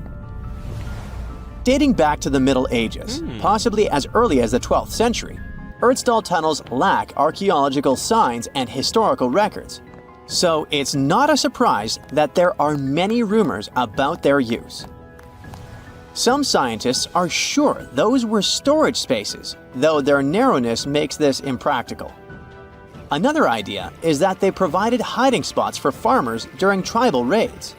However, their single entry point raises doubts about their effectiveness in evading threats. Now, if you're feeling like Indiana Jones and want to venture into those tunnels, you're in luck. A few structures, like the Erdstall Radkoblücken in Austria, welcome visitors to explore these enigmatic structures. Most of them are closed to the public eye, though. The origins of Erdstall tunnels remain largely unknown, just like their real functions. And if you think, hey, it's the 21st century here, we can study pretty much everything, well, you're wrong. What makes these tunnels hard to study are the tight confines. Traditional surveying methods often prove inadequate in such spaces. To solve this problem, scientists use a handheld device that integrates an RGB camera, a gyroscope, and high-resolution depth sensors, allowing them to capture intricate details of the tunnels. They also use modern techniques like 3D surveying in hopes of uncovering the true origins and purposes of those tunnels. One hypothesis even suggests they may have been poorly conceived dwellings, abandoned when their inadequacies became apparent. Still, not everyone quite agrees with this idea. Other theories suggest they served spiritual purposes, while the most intriguing idea speculates that those tunnels may be remnants of extraterrestrial civilizations. Experts believe they may have been used for practical matters, such as granaries or hiding spots from looters. As we don't have exact info on who built it and when, it may be pretty much anyone, even a sloth. Nope, I'm not a lunatic. Sloths can build giant tunnels. Check this out. In 2009, a farmer in southern Brazil was driving his tractor through a cornfield when it suddenly sank into the ground. He quickly discovered he had broken through the top of an underground tunnel. When researchers came to investigate, they found a tunnel around 6.5 feet high and the same 6.5 feet wide, extending about 50 feet long right beneath the farmer's house. When they looked closer, they instantly saw deep claw marks on the walls. That was the proof the tunnel wasn't human-made. So that thing the farmer uncovered was a megafauna paleoburrow, a prehistoric tunnel dug by ancient creatures like giant ground sloths or giant armadillos from over 10,000 years ago. I know, it's hard to imagine those beasts, but let me help you. Take a hamster. Now, increase it to the size of an elephant. Don't forget, this 13-foot-tall hamster could also walk on two legs. During their time, around 15 million to 10,000 years ago, many species of sloths and giant armadillos roamed the Americas, some even digging similar tunnels. Today, many of these tunnels are filled with sediment, though some remain clear, similar to the one the farmer discovered. This 2009 find sparked significant interest, leading to the discovery of over 1,500 paleoburrows across southern Brazil, making it the era with the highest concentration of such sites worldwide. But no one knows exactly why there are so many of them in southern Brazil. While some paleoburrows exist throughout South America, none have been found in North America, which is weird since those huge sloths roamed the entire continent. The exact purpose of these large tunnels remains a mystery, but scientists believe they may have served as nursing spaces. temperature regulation, or hibernation areas. Tunnels likely developed over centuries as successive generations of sloths and armadillos expanded them. Now, let's take a look at fugus. No, not the Japanese fatal delicacy, and no, not a town in New Guinea. To see them, we gotta travel to the UK. So fugus are underground structures too, but they don't look exactly like tunnels. They are dry stone structures. They look as if a cave had been decorated with stones from the inside. There are only around 15 of them found so far, and most of them are located in Cornwall. According to the estimates, those tunnels were built about 2,400 years ago, and they're still in pristine condition, which is truly fascinating. I mean, back in the day, people had no cool machinery whatsoever, yet their structures still last. And if you dare to buy an apartment today, well, chances are you won't be too happy about the quality. Going back to our fugus, there's nothing extraordinary about their supposed purpose. They could be used for spiritual purposes, as a place to hide, or a food storage. The latest application, though, is a bit weird. I guess it's not a secret for anyone that England is famous for its excessive humidity. And if you want to store your food properly, you gotta avoid the humidity at all costs. Otherwise, say welcome to mold and fungi. But ancient people weren't dull-witted at all, or they wouldn't have survived, and you and I wouldn't be around now. So they might have adapted those fugus to store just some products, those that already had natural molds in them, assisting in the preservation of perishable food, like milk, butter, and cheese. But hey, those are just speculations. The true reason why they were built remains unknown. What makes fugus unique is that they are intentionally built tunnels, not just excavated mines like those in Wales.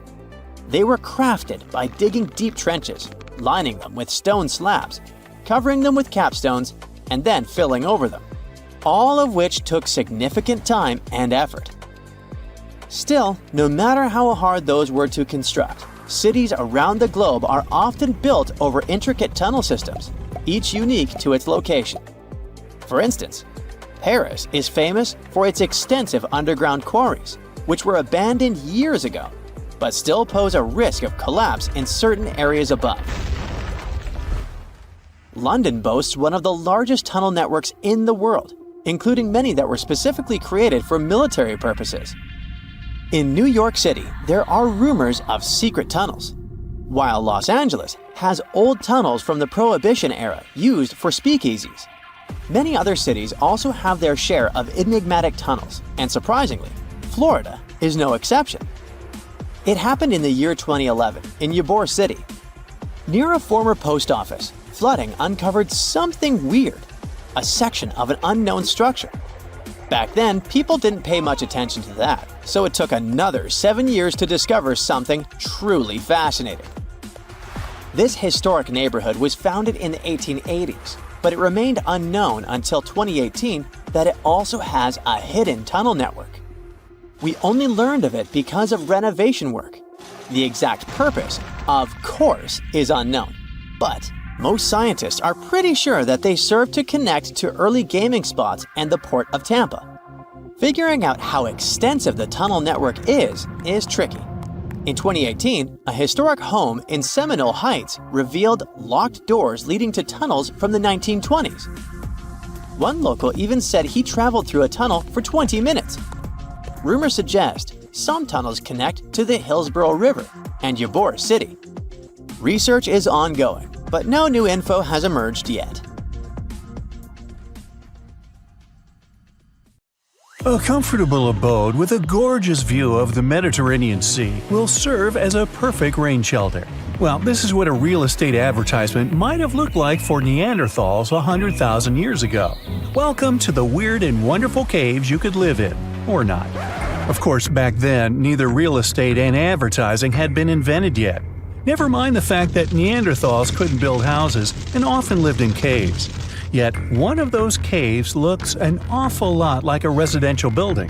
It's situated inside a high limestone cape called the Rock of Gibraltar. If the Neanderthals had had an economy, the caves inside this rock would have cost a bundle. Navigators discovered it in 1907. They just spotted a big hole inside the fortified rock.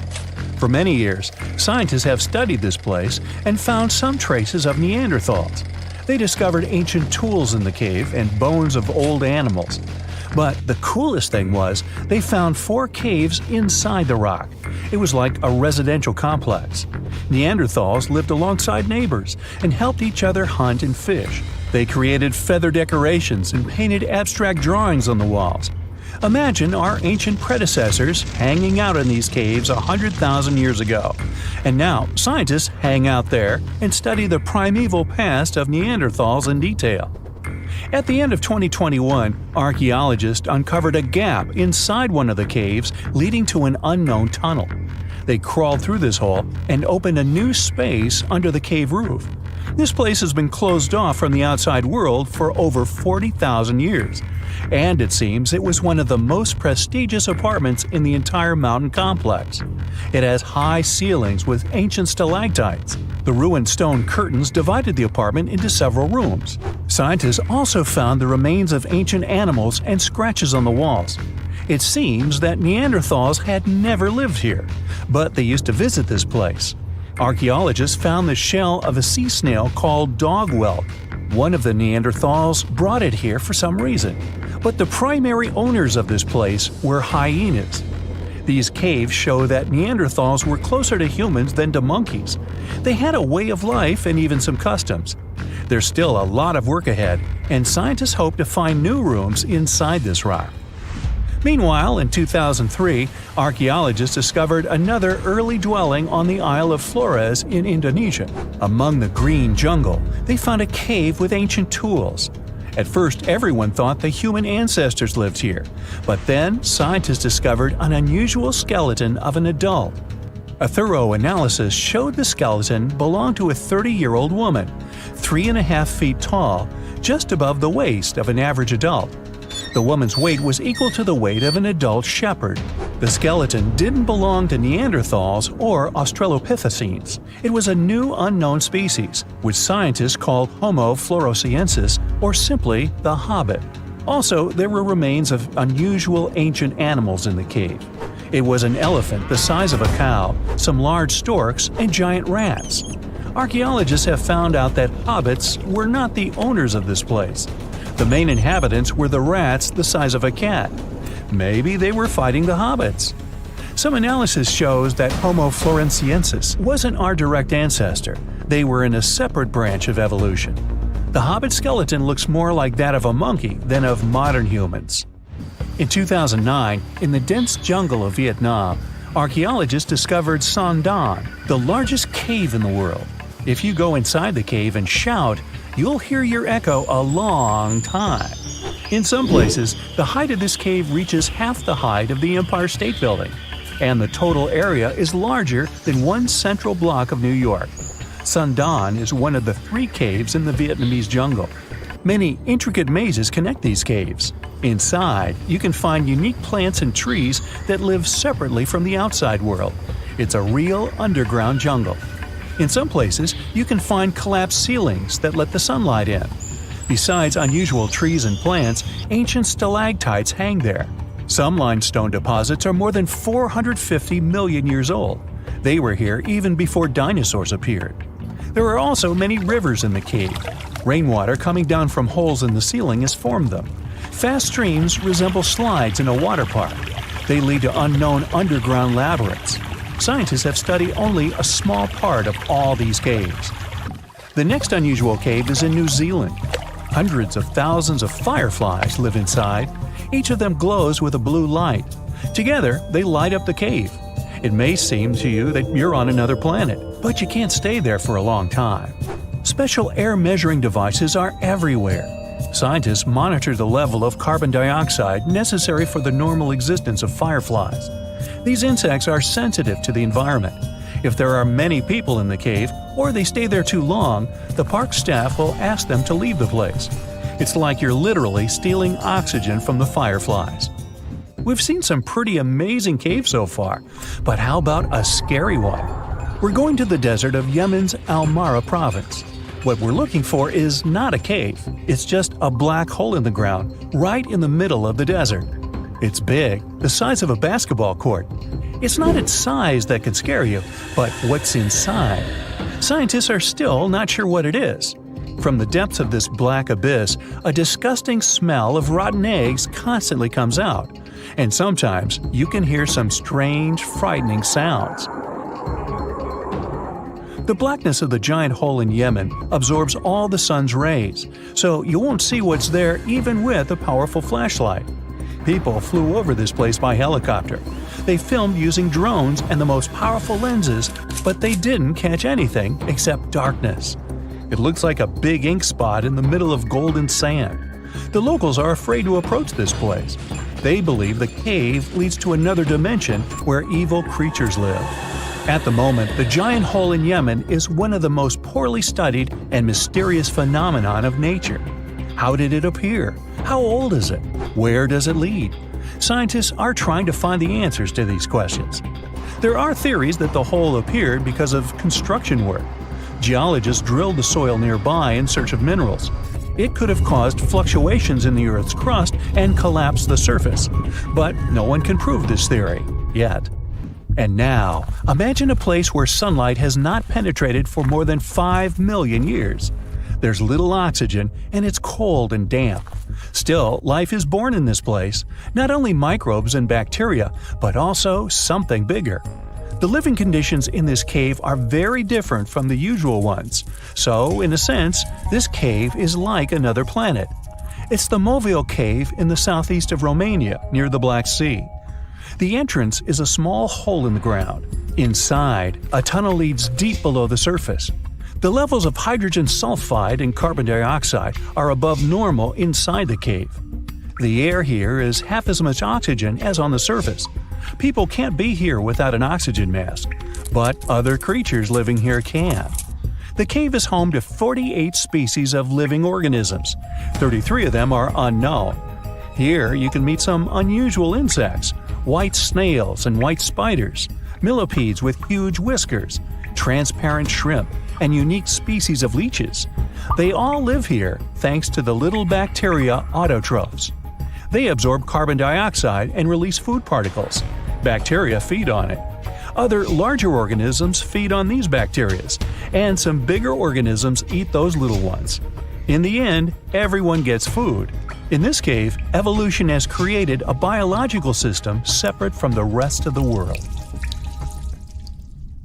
Now, let's assume that another species, whether humanoid or dolphin-like, could have existed millions of years ago. How do we find their traces?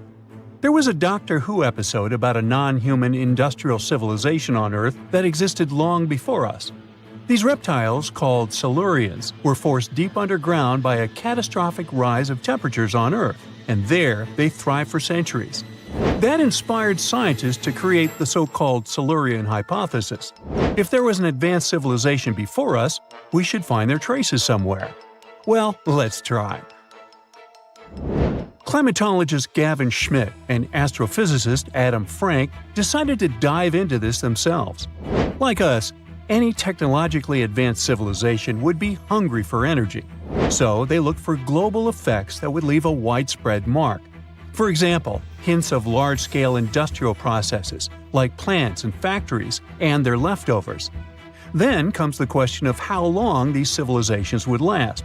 If they existed for a long time, we should look for long-lasting signs, like residues from burning fossil fuels, mass extinctions, synthetic chemicals not found in nature, and even traces of nuclear fission. Basically, we should search for the same kinds of things that humans are currently leaving behind as evidence of our activities. Unfortunately, this evidence isn't that easy to find. Let's imagine an unsettling scenario if humanity suddenly disappeared. Even though it seems like we've left a lot of changes on our planet, the future civilization millions of years from now would struggle to find any remnants of our existence. Why? Well, our planet has existed for 4.5 billion years. Complex life on Earth has existed for more than 400 million years. Compared to that, our industrial period only lasted around 300 years, and we haven't left any significant traces. Our record of Earth's history is full of gaps, especially the further back you look. The fossil record captures only some things, being very selective and incomplete. On average, one fossil emerges every 10,000 years, and dinosaur footprints are even rarer. Mountains rise, oceans change, and plate tectonics can easily wipe out evidence of entire civilizations. After a couple of million years, chances are any physical signs of a civilization would disappear. In order to find at least something, we have to look for things like odd sediment patterns or unusual isotopic ratios. Also, fossils mostly form in water, leaving us in the dark about creatures on land or in the jungles. So even if there was a technologically advanced society millions of years in the past, and even if they were far more advanced than us, we might struggle to find any clues of its existence. Frank and Schmidt try to understand how we could ever hope to spot signs of them. Discovering actual cities would be the ultimate proof of a Silurian-style civilization on Earth. But Adam Frank isn't too optimistic. Even now, our cities cover less than 3% of the surface, making it easy to miss ancient city ruins.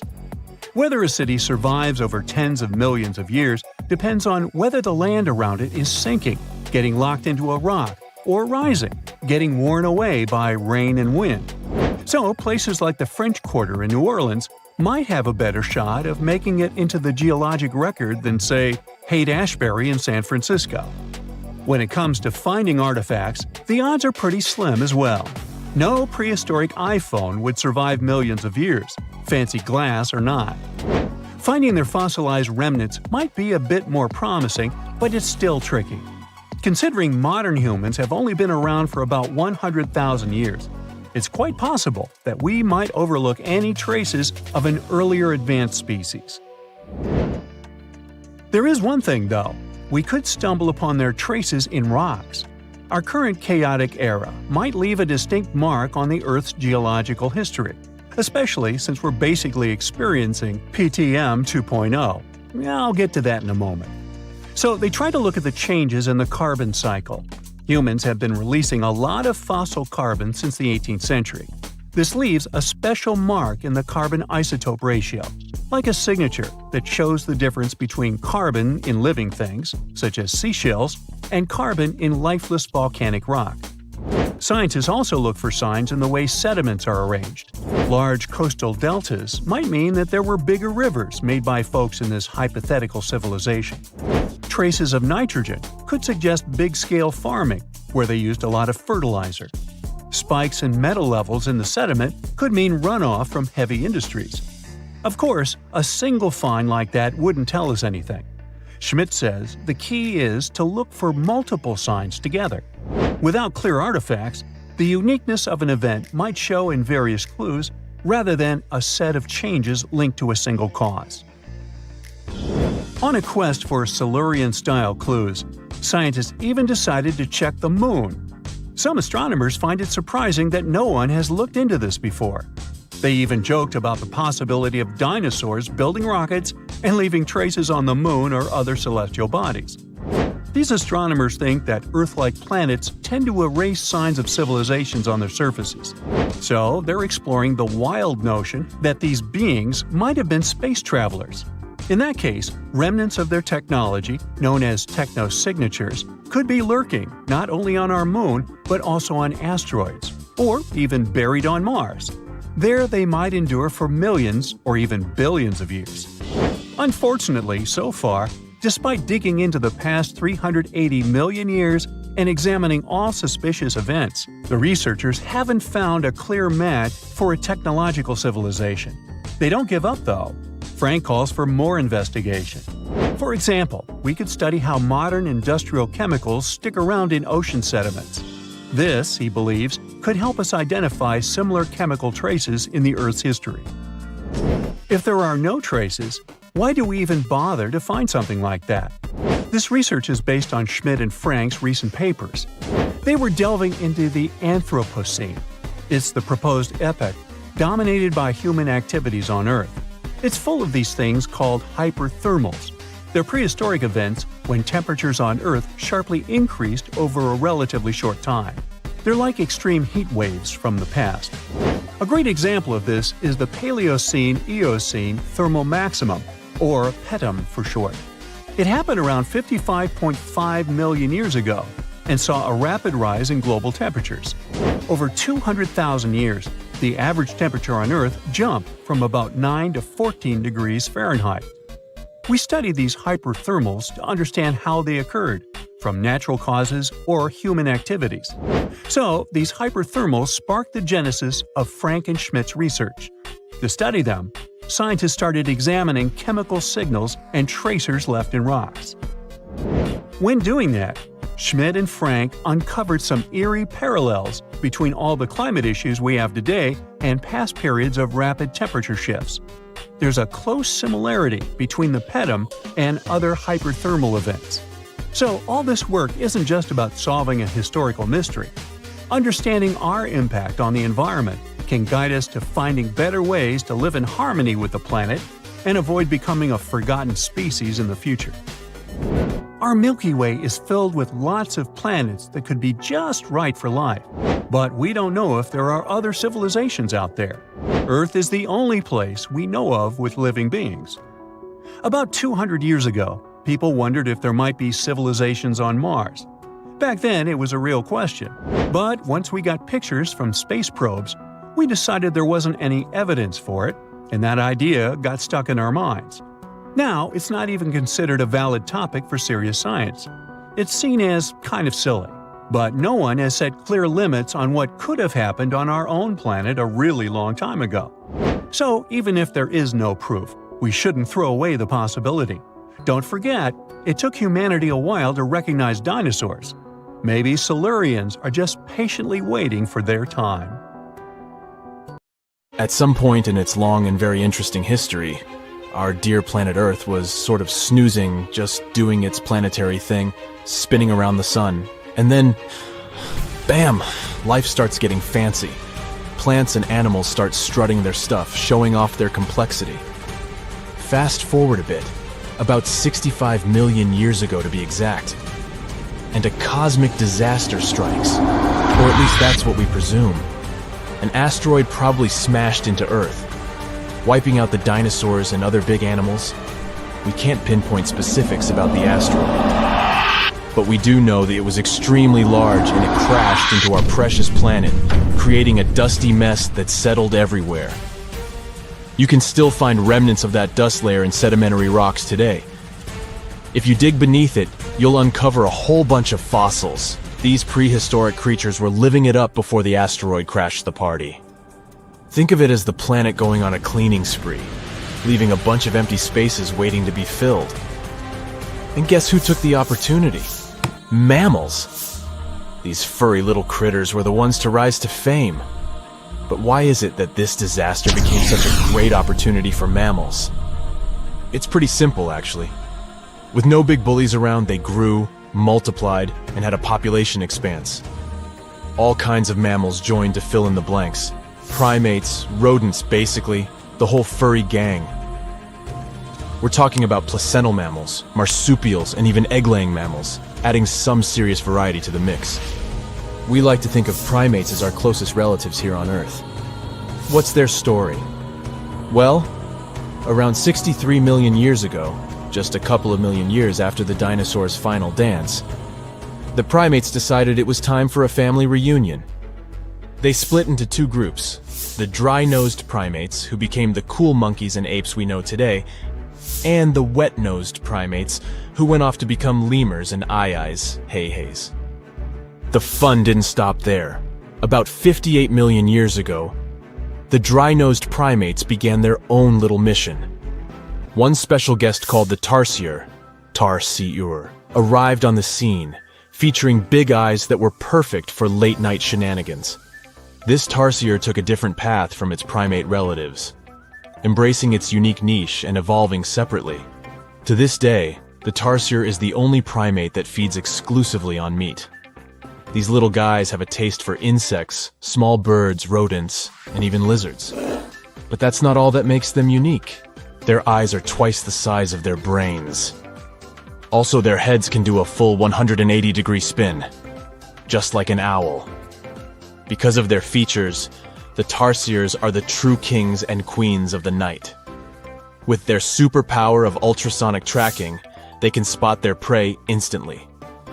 Plus, their legs and feet are like springs ready to launch them into action.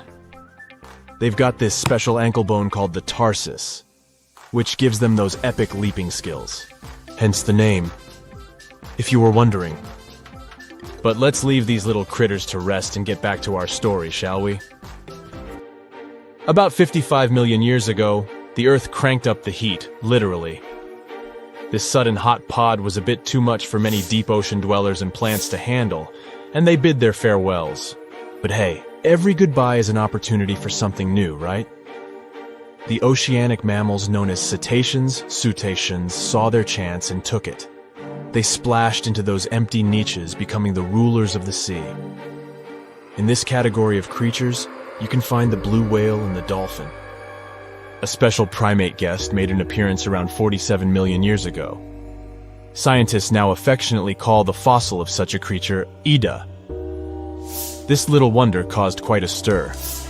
Initially hailed as the missing link in human evolution. But here's the hilarious part. It turned out Ida was not one of us dry-nosed primates, but a cheeky wet-nosed one. Moving forward to 40 million years ago. This is when another big event happened in the primate world.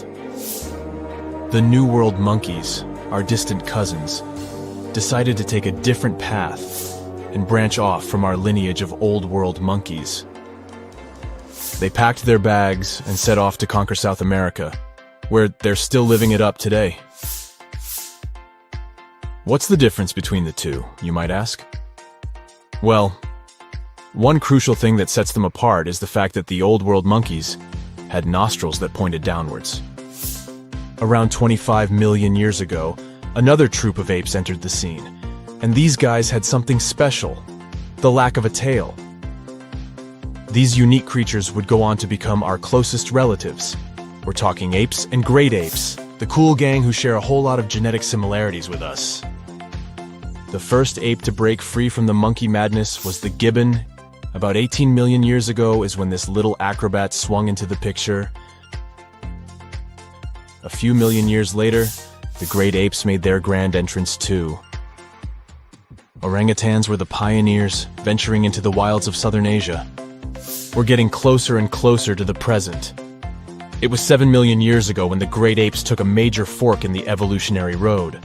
One path led to our ancestors, the future Homo sapiens, and the other path led to chimpanzees and bonobos.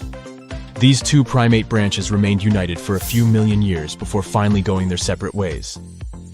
5.6 million years ago, a game-changing ape called Ardipithecus made its way into our evolutionary history.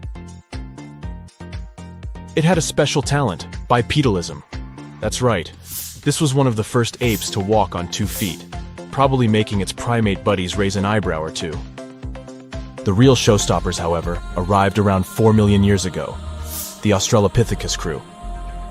These were the earliest members of the Hominina hominina subtribe, our tribe. What made them so special? Well, probably the fact that they brought some serious tools to the game. Stone tools, to be precise. It seems that at some point in their evolution, these clever primates started using stones to make their lives easier. Now here comes a crucial turning point in our story. About 2 million years ago, our ancestors faced a food shortage. Survival of the fittest was the name of the game, and 2 strategies emerged. Group 1 went for stronger jaws, allowing them to chomp on tough foods like nuts.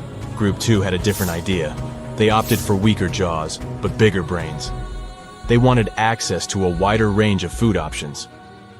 Obviously, the bigger-brained group took the prize. And here's where our gang comes into play.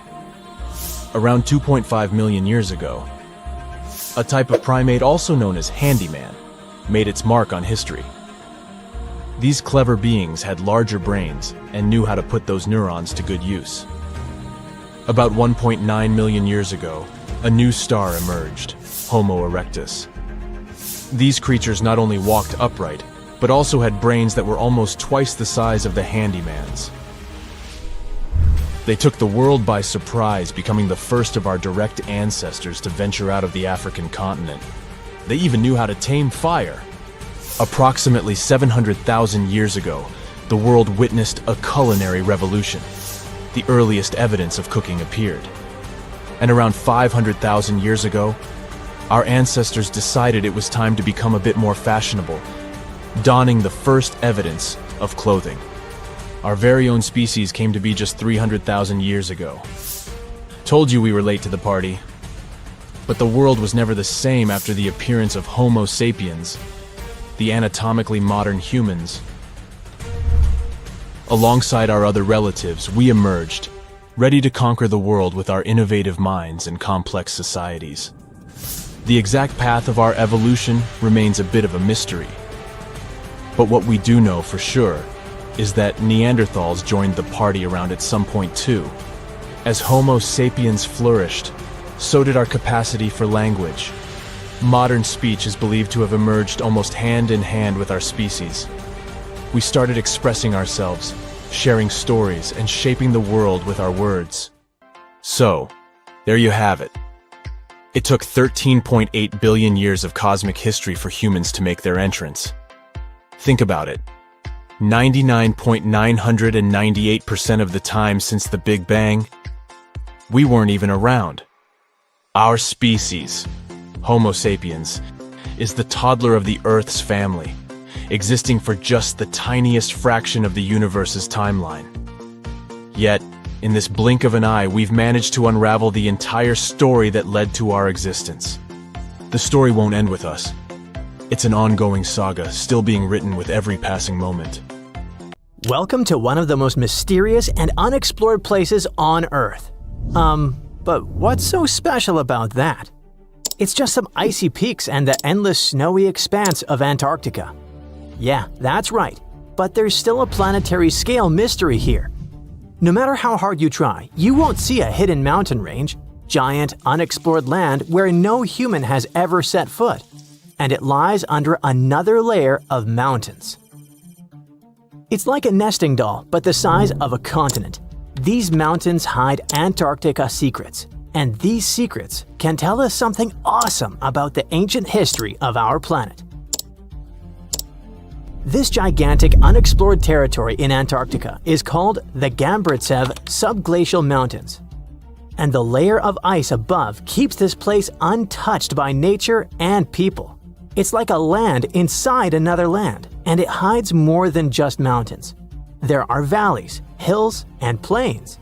The whole area is similar to the European Alps, but unfortunately, we can't enjoy the view. Those mountains were first discovered in 1958 using seismological instruments. More than half a century has passed since then, and this place still remains one of the most poorly studied tectonic objects on Earth. Why? Because it's ice. A lot of ice. Who knows? Maybe there are some unknown ancient artifacts lying there. What if they're hiding a secret city or spaceships? It's unlikely, of course, but it would still be interesting to look there. Think about it. Hundreds or even thousands of miles of land that have remained unchanged for hundreds of millions of years. Even if no new species of animals or remains of an ancient civilization are there, this place still has a history. The history of the formation of continents on our planet. And scientists have already figured out some of this story.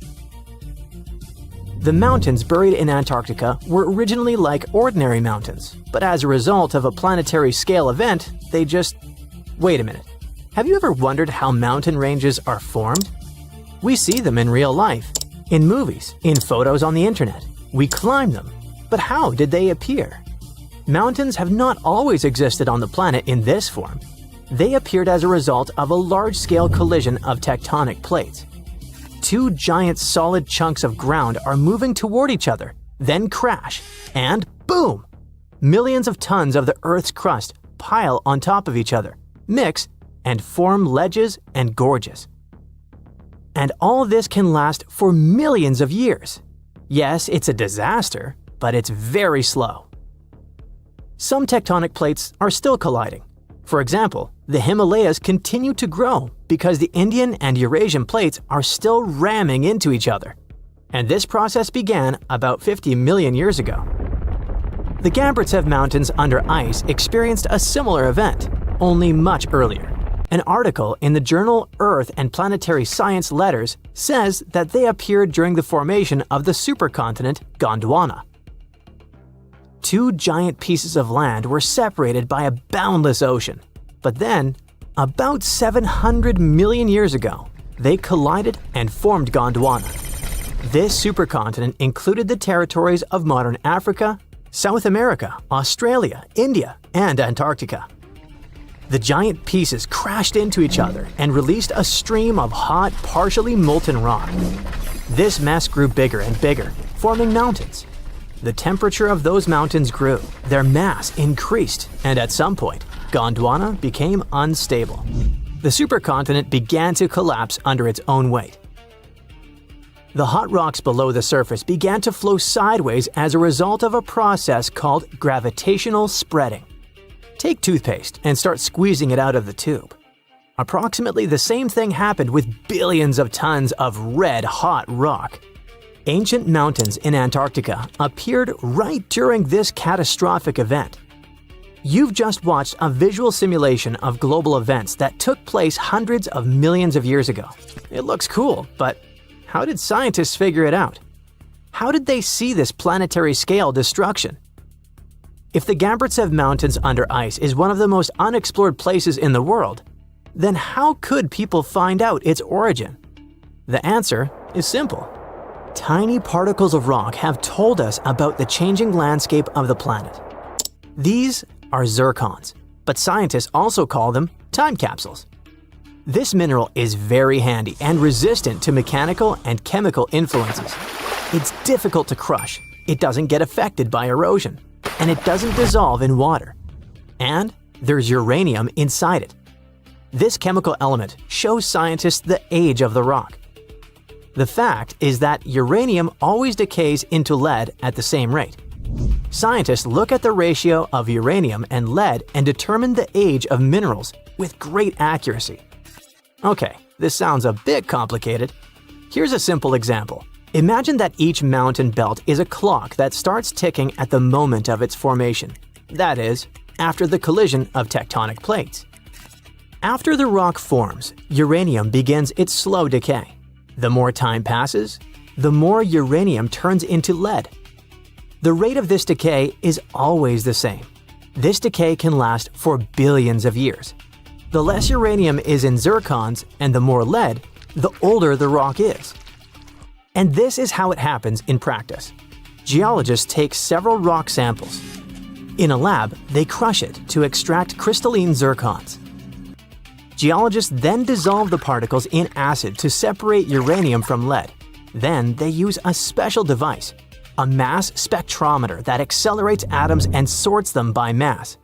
This is a rather complicated process, but the bottom line is that this device shows scientists the amount of uranium and lead.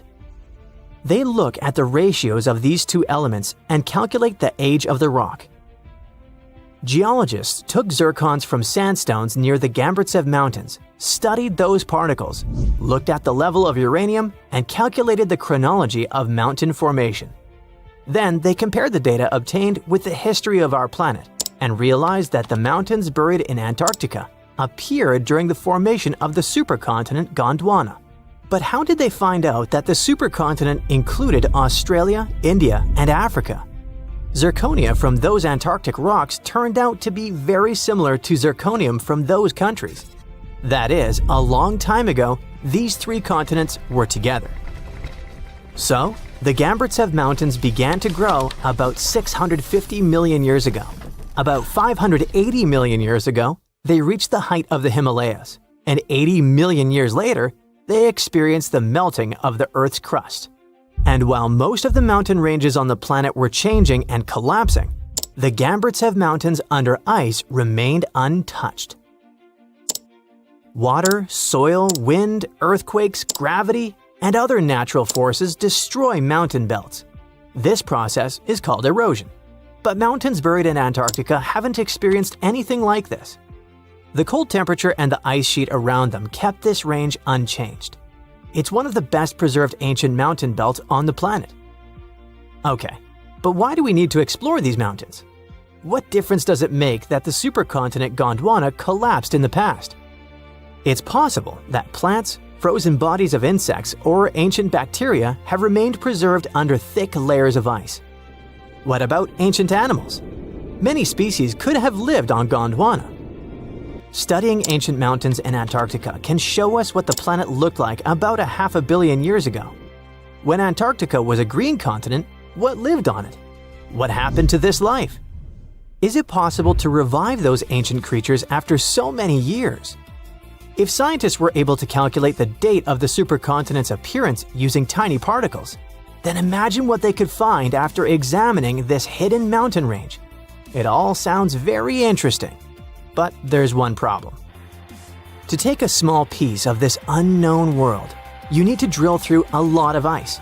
You need to deliver heavy equipment to one of the most inaccessible continents in the world, build stations, obtain an energy source, and conduct large-scale research. It sounds incredibly expensive, so this hidden territory will probably remain a mystery for a long time. Let's just hope that some billionaire will want to find out Antarctica's secrets and arrange a large-scale expedition there. So, there's a mysterious doorway in the middle of Antarctica. Some people think it's Bigfoot's vacation home, or a shuttlecraft from Star Trek, or maybe a door to Agartha, a mythical kingdom some people believe is located in the center of the Earth. Well, the scientists debunked all these poetic theories and explained that what looks like a mysterious doorway is located in an area of fast sea ice. It's offshore of the coast and is full of little islands with shallow water around them. When ice flows around hard rocks hidden underneath, it can create patterns that look odd but are totally normal. In this spot, the ice is thin, so the rocks underneath have a big effect on how the ice moves. The cold winds in Antarctica also shape the ice and snow and make it look like they're lines and shapes. So, the mysterious doorway is just a rocky ridge poking out because the ice has melted a little. The top of the doorway is the tip of the rock, and the sides are snowy trails left by strong winds blowing in the same direction. It's essentially an iceberg that got stranded and is melting in one place. One YouTuber found another out-of-place mysterious object more than 150 miles off the shore of Antarctica, a 400-foot-long ice ship. The internet went wild with theories like that the ship must have ended up there right from the Bermuda Triangle. But there was no scientific proof that it was a ship and not just a large chunk of ice. And once some other internet users revisited the place, they noticed the ice melted in the summer and the hypothetical ship was gone. Another mysterious Google Maps find in Antarctica was a pyramid. And before you make up an exciting theory about how the ancient Egyptians built a secret base here, I have to tell you it turned out to be just a mountain. It's part of the tallest mountain range in Antarctica that stretches for almost 250 miles. It's not the first pyramid on this continent, as explorers from the British Antarctic Expedition found another unusually shaped mountain and nicknamed it the Pyramid. But this one didn't even have a pyramid shape. Here's one Antarctic find that definitely won't disappoint you: a giant ice shelf that reminded scientists of the Grand Canyon. A special submarine robot named RAN covered over 600 miles under the thick ice and brought back some amazing footage of icy mountains, valleys, flat plateaus, and swirly patterns made entirely of ice. One of the strangest things RAN found was giant bowl-shaped holes, or scoops, in the ice. Sadly, scientists lost track of the robot. They think that curious Wendell seals may have accidentally bumped into RAN and caused it to get stuck. To save energy, RAN probably shut itself down, and the scientists couldn't find it again. But the team is hoping to build a new robot and continue exploring this icy canyon to see how the patterns under the ice might change over the years. Another huge Antarctic canyon was found thanks to bad weather. A team of sound experts had to pause their work at the Casey Research Station in a storm. Instead of waiting around, they decided to use the unexpected free time to map the seafloor near Adams Glacier. And that's how they found a canyon that is almost 7,000 feet deep, almost 30,000 feet wide, and stretches over 28 miles away from the glacier. During the mapping, they discovered just part of the canyon before they had to go back to the research station. But when bad weather came in again, the ship went back and mapped more of the canyon. They were working in waves up to 13 feet high and super powerful winds, but they managed to get about 15 hours of data to complete their map. On the way back to Australia, they stopped one last time, and now they've got a full picture of the canyon. Studying it is helping scientists learn more about the history of glaciers and the interaction between the Antarctic ice sheet and the ocean. Now, there's a frozen lake in Antarctica called Lake Enigma. For a long time, people thought the lake was completely frozen solid. But during one expedition, researchers found that under the thick ice, there was a layer of liquid water about 40 feet deep. To learn more, they drilled through the ice and sent down a camera to explore what was hiding in the lake's depths. The lake's water, which they think comes from the nearby Amorphous Glacier through a secret underground pathway, was filled with strange microbial life. These tiny microbes lived in mats that covered the lake bed. Some of the mats were thin and spiky, and others looked like crumpled carpets, or even small tree-like shapes that grew up to 16 inches. Many of the microbes could make their own food through photosynthesis, just like plants do, and it gave the lake a high amount of oxygen. One of the coolest discoveries was a type of microbe which usually lives in low-oxygen places. Lake Enigma might be similar to environments on icy moons like Europa or Enceladus, so it could mean that these moons also have hidden water under their ice and possibly microbial life too. One more mind-boggling discovery from Antarctica is tiny pieces of amber in mudstone, found here for the very first time. It took scientists years of studying incredibly well-preserved fossilized roots, pollen, and spores that they found back in 2017. Amber proves that resin-producing trees once grew in Antarctica, part of a lush rainforest that existed near the South Pole during the mid-Cretaceous period. Back then, disclaimer, I wasn't around then, the trees would have had to survive through months of darkness during the long Antarctic winters. Scientists believe they adapted by going dormant for a long time. The amber pieces the scientists found are tiny, but they are beautiful shades of yellow and orange with bumpy surfaces that show how the resin flowed out of the trees. This resin likely leaked out to protect the trees from insects. It was preserved because water quickly covered it and kept it safe from sunlight and air. A scientist was browsing through satellite images for brown trails of penguin waste and found 4 new colonies of emperor penguins at the base of the globe. These new colonies likely have been around for years, though 3 of them are rather small, with fewer than 1,000 breeding penguins each. One of the new colonies was found close to a place called the Lazarev Ice Shelf, where there used to be a larger penguin colony. They thought this colony went extinct in 2019, but it seems the penguins have just moved a bit because of changing sea ice conditions.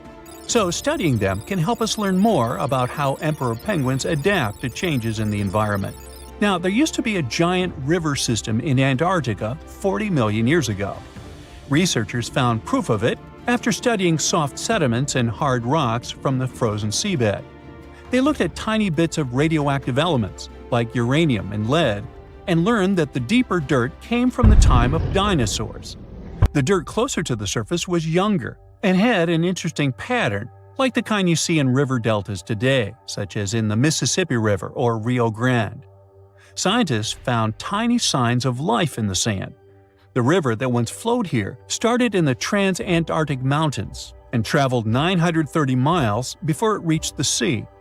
Researchers kept studying newer layers of dirt from about 20 million years ago. They hope this will help them predict what the Earth's weather patterns might be like in the future. Antarctica. It was once a green land full of dinosaurs, but now it's a frozen continent bigger than that of the US that doesn't belong to anyone. It isn't hard to find. Wherever you go, just go south until you get to the big icy thing at the south pole of our planet. It lies within the Antarctic Circle, and it's the largest single mass of ice on Earth. The continent is bigger than the US and even bigger than all of Europe. And still, Antarctica was officially discovered recently. Scientists hadn't known of its existence until 1820. After the discovery, it took another 2 decades to confirm it was a whole new continent, and a few more decades after that to decide on a name. In Antarctica, anti means the opposite. So Antarctica literally means the opposite of the Arctic. Now, even before scientists discovered the land, ancient Greeks already theorized that there must be a southern continent to balance out the Arctic in the north. Also, some scientists who studied Polynesian artwork and oral history believe that Polynesians found the continent over a millennia before the Europeans did. Anyways, today we all know of this icy land at the South Pole. Because of its location, there are just 2 seasons there, summer and winter, and both last 6 months. In summer, it's a bit warmer, and the continent exists in pure daylight. And in winter, it's dark all day long. 98% of Antarctica is ice. This continent alone stores 60% of the planet's fresh water. And yet, despite all those water reserves, Antarctica is the biggest desert in the world. By definition, a desert is an area with sparse vegetation and little snow or rain. Notice that plenty of sand isn't a necessary condition here, even though the continent does have some sand and even sand dunes. It also gets a lot of wind. Antarctica is the windiest continent on Earth, and wind speeds can reach 200 miles per hour. That's even faster than hurricane winds. The little snow the land gets never melts. It just builds up over time, for centuries and millennia. So there's a thick ice layer there. This makes Antarctica full of hidden secrets. There's a whole new world underneath its ice. For example, there are a lot of mountains on the continent that are like 9,000 feet tall. It's taller than 3 Burj Khalifas stacked on top of each other, if we must, and that's currently the tallest skyscraper in the world. But we don't see all those mountains because they're all hidden under the ice sheet that's almost 16,000 feet thick. There's also a lake down there, beneath over 11,000 feet of snow. The lake is called Lake Vostok, named after Vostok Research Station, under which it's located. Originally, it was just a hypothesis. Over a century ago, a scientist suggested that the huge pressure created by tons of ice could decrease the melting point of ice in the lowest layers of the ice sheet, creating liquid water, which could form a lake. He didn't prove his ideas in his lifetime, but others continued his work and confirmed that this theory was true. There's also a canyon in Antarctica, hidden underneath huge masses of snow too. It's deeper than the Grand Canyon we have in Arizona. There is a mountain range that divides the continent into 2 parts, East Antarctica and West Antarctica. The western part of the continent is experiencing higher temperatures and is starting to melt. If West Antarctica melts and releases its stored water, it will raise the average global sea level by about 16 feet. That will be enough for some cities all over the world to completely disappear.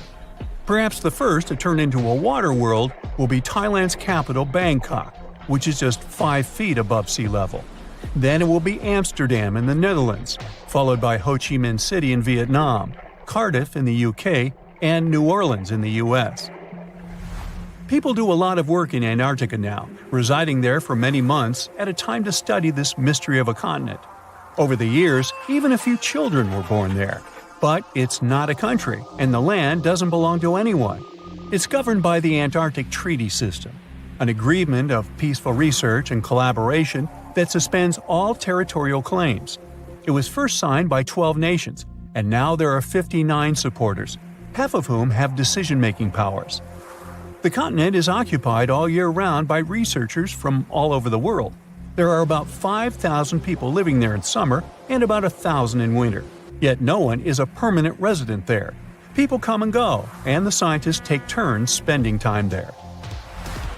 The average yearly temperature there is negative 30 degrees. But there was a time when Antarctica was about as warm as Melbourne, Australia is today. It was about 40 to 50 million years ago. I wasn't around then. But the continent had green forests and dinosaurs roaming its land, chilling in the sun in a 63-degree Fahrenheit environment. That was before penguins. In our age, it's so cold that you won't even find any trees or bushes in Antarctica. just the snow. The only plants that can thrive in such extreme temperatures are lichens, moss, and algae. People can't stand such freezing conditions for lengthy periods of time either, so the continent has never had any indigenous population. Well, that is, if we don't count penguins, seals, whales, and a few other types of birds that live there now. Antarctica's fauna is the scariest and least diverse on the planet because only a few organisms can withstand its harsh conditions and because non-natives aren't allowed to be brought there. So, if you decide to travel to Antarctica with your cat, well, you can't. Hey, I don't make the rules. But those few species that live on the South Pole totally own the place. There are no more than 5,000 people there and around 20 million penguins. They are a kind of settlers, though. Penguins' first ancestors lived in Australia and New Zealand. There are still a few penguin species there, including the smallest penguin on Earth that is just 1 foot tall. Still, most of the penguins migrated to Antarctica at some point, possibly because they were attracted by the greater food supply there. It's not the cold that made them like the land. It turns out, most penguins leave the continent when the summer ends. The only ones that stay there are male emperor penguins, and they do it to warm and protect eggs left by their mates. But where do all the other penguins go?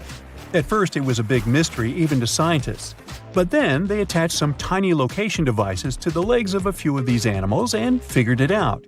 Penguins go to live in the southern oceans while it's too cold in Antarctica. None of them go ashore for half a year until they get back to the continent.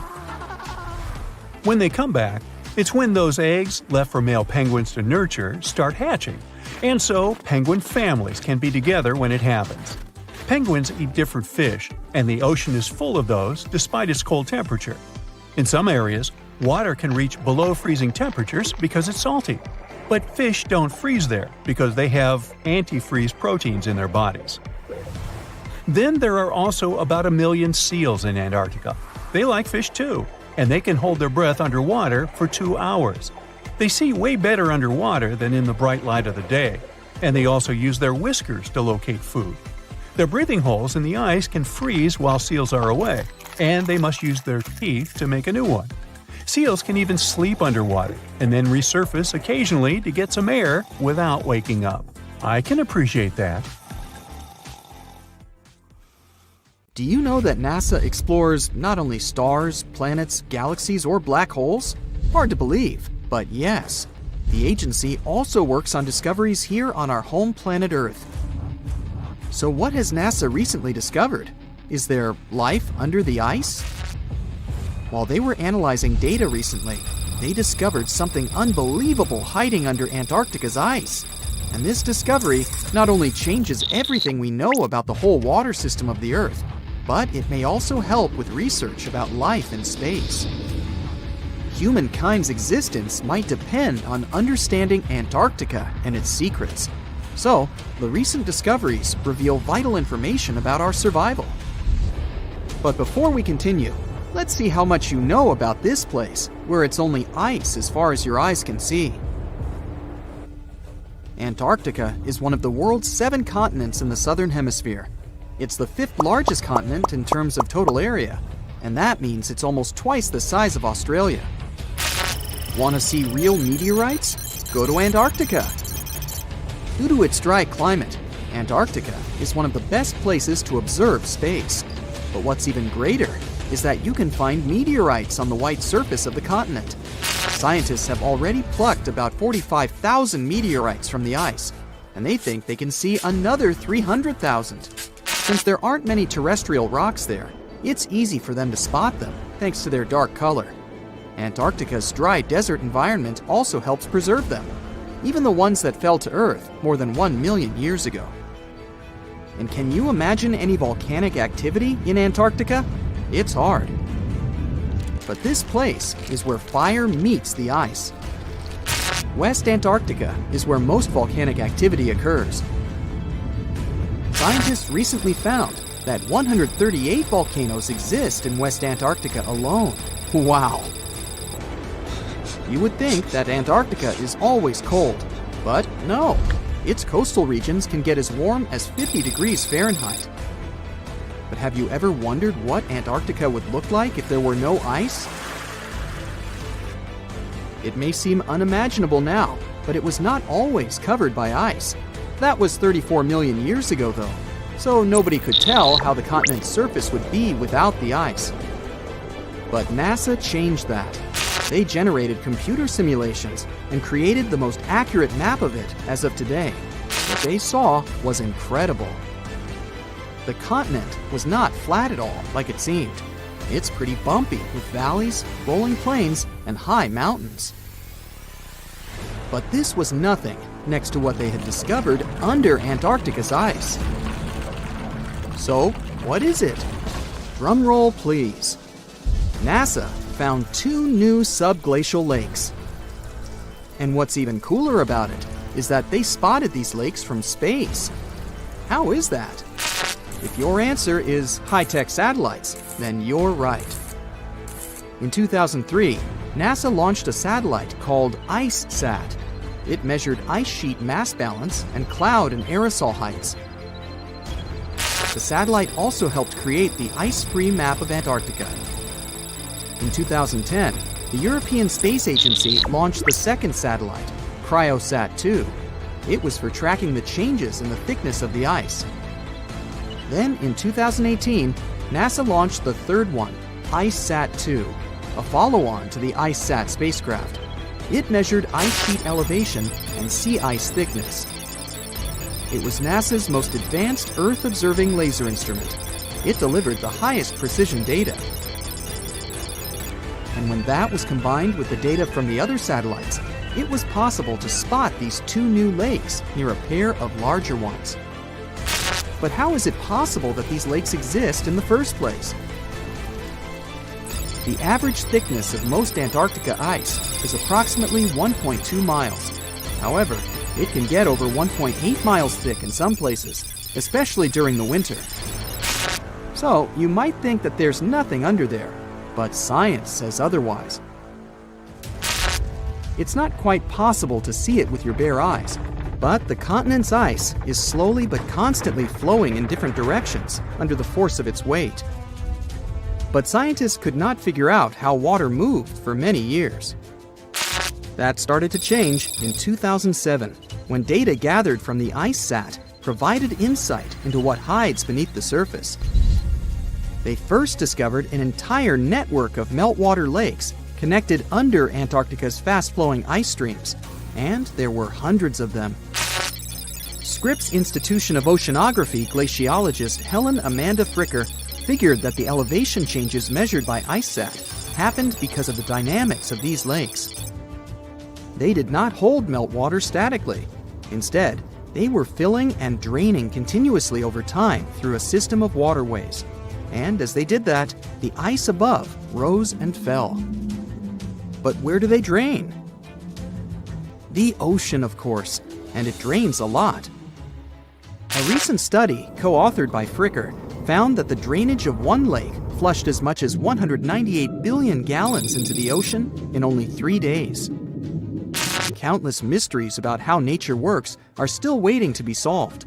But finding the 2 new lakes will give scientists a better picture of how fast the Antarctic ice sheet will change as the climate gets warmer, and how this will affect global ocean currents and sea level rise. The filling and draining cycle of the lakes also cause the ice sheet to suffer cracks and crevices. So, the information they find from these new lakes will also give them a better understanding of the damage on the surface of the ice. They will also be able to assess how this filling and draining system influences the speed at which ice slips into the oceans and seas. And that means they can evaluate how the added fresh water may alter marine ecosystems.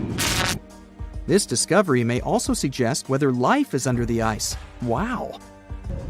Scientists drilled through about 3,504 feet of ice and found that water samples taken from one of the lakes contained approximately 10,000 bacterial cells per milliliter. Such a high number of bacterial life is a good sign, because that means the icy waters might also support higher life forms, such as microanimals, and one of these new lakes might even be their home. But the most exciting thing is that the new lakes might help them understand whether life on other planets is possible.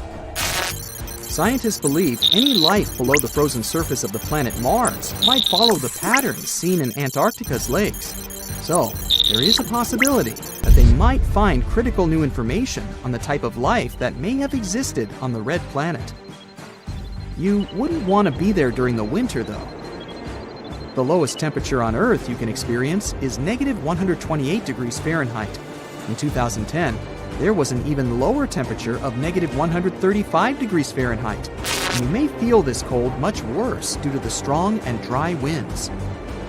Did you know that the size of the ice surface on Antarctica also changes throughout the year? It's about 1.2 million square miles during the summer, but when it's winter, it grows to 7.3 million square miles. Yet, despite the change, it remains the largest piece of ice on Earth. Sorry, Arctic, you lose. Do you know these cute little penguins? Consider these animals the locals because there is no native population in Antarctica. It's a no man's land because no single country owns it. But do you know who really owns it? 5 different species of penguins, seals, and killer whales. Ha ha. Despite the continent's harsh conditions, you can visit it as a tourist for fishing and research purposes. Around 5,000 people reside on the continent during summer at research stations. But when winter comes, the number naturally drops down to 1,000. Antarctica's ice blanket makes up 70% of the world's freshwater reserves. Imagine what would happen if it melted. The global sea levels would be raised by almost 200 feet. Have you heard of Göbekli Tepe? It's an ancient site in Turkey that literally made historians rewrite history books. Over 11,000 years ago, a group of prehistoric humans crafted an enigmatic masterpiece that's even older than Stonehenge.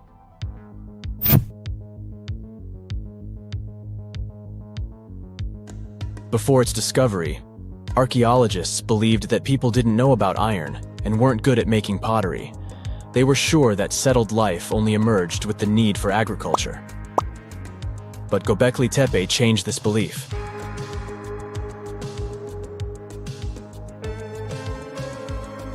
The place has revealed that it was the temple that paved the way for a settled life, not agriculture. Until this discovery, researchers believed that farming was the catalyst for sedentary living. Meet Professor Schmidt, the guy whose findings changed this theory. He managed to prove that hunter-gatherer communities laid the very foundations of this way of life.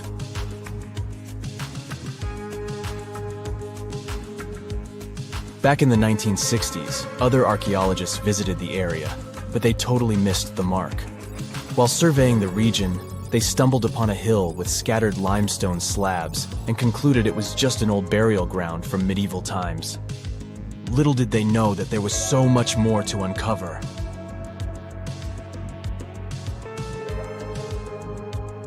In 1994, Schmidt embarked on his own survey of prehistoric sites in the area. Surprise! He instantly realized he had discovered something truly extraordinary. Unlike the nearby flat and barren plateaus, Göbekli Tepe had a gently rounded top, rising 50 feet above the surrounding landscape. Funny enough, the translation of this place's name is Potbelly Hill. Schmidt was sure only humans could have made something like this.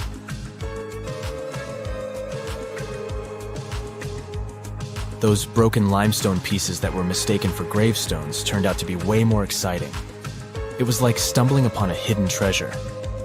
The pieces took on a whole new meaning, and Schmidt with his team was about to dive into the secrets waiting beneath the surface. To their surprise, they found no traces of a settlement, no hearths for cooking, no houses, and none of those adorable clay figurines commonly found in nearby sites of similar age. However, they uncovered that those ancient people used tools like stone hammers. So, Schmidt and his team put their heads together and took a wild guess at the age of Göbekli Tepe's stone structures. Their estimation got backed up by some limited carbon dating done right at the site. The ancient vibes of this place were finally starting to make sense. It was like a puzzle slowly coming together.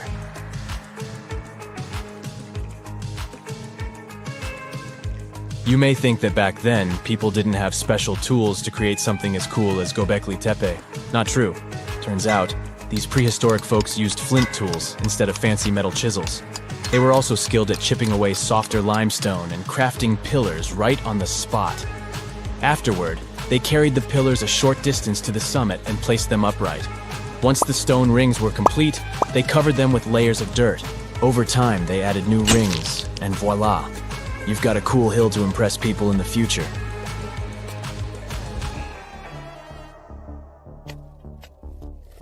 During their first year of excavation, the team went through 15,000 pieces of animal bones from wild creatures. These people didn't have pet animals or grow their own food. They hunted wild animals for their meals. But things were about to change, because the place had everything they needed to start farming. Scientists say they had wild sheep and wild grains that could be domesticated. And guess what? Just 20 miles away, geneticists found evidence of the world's oldest domesticated strains of wheat at a prehistoric village.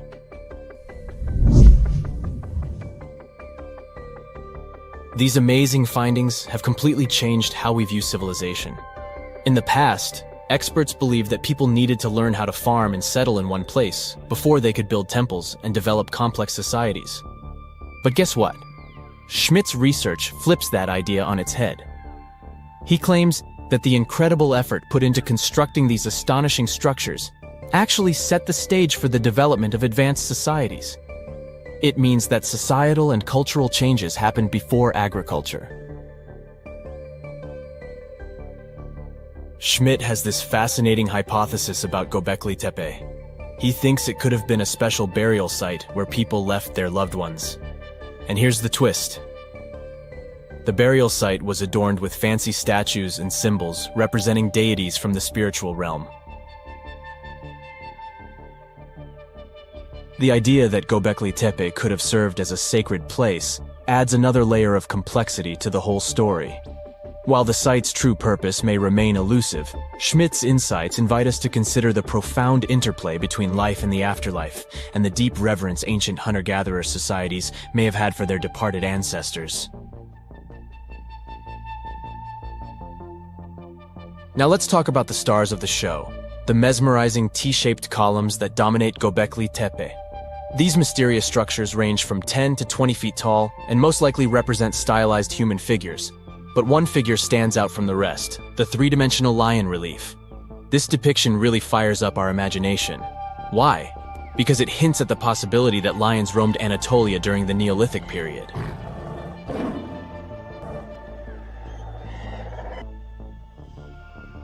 These standing stones are arranged in circles and placed in rectangular pits. Each circle has a similar setup. Two big T-shaped pillars in the center, surrounded by slightly smaller ones facing inward. Talk about a stylish arrangement. These towering pillars reach a whopping 16 feet and weigh between 7 and 10 tons. Some pillars are plain and simple, while others are like works of art with intricate carvings. Foxes, scorpions, and vultures come to life, crawling and twisting on the pillars' sides. But it's not just animals depicted on these stones. Some pillars have abstract shapes representing humans, and even small carvings of clothing items. Some of them even have belts. Now, there's one pillar that stands out from the rest like a rock star. This super old stone pillar suggests that a comet crashed into Earth. It happened during a chilly period that lasted about 1,000 years. Previous studies examining Greenland ice cores hinted at this comet theory, but now the carvings at Göbekli Tepe prove it right.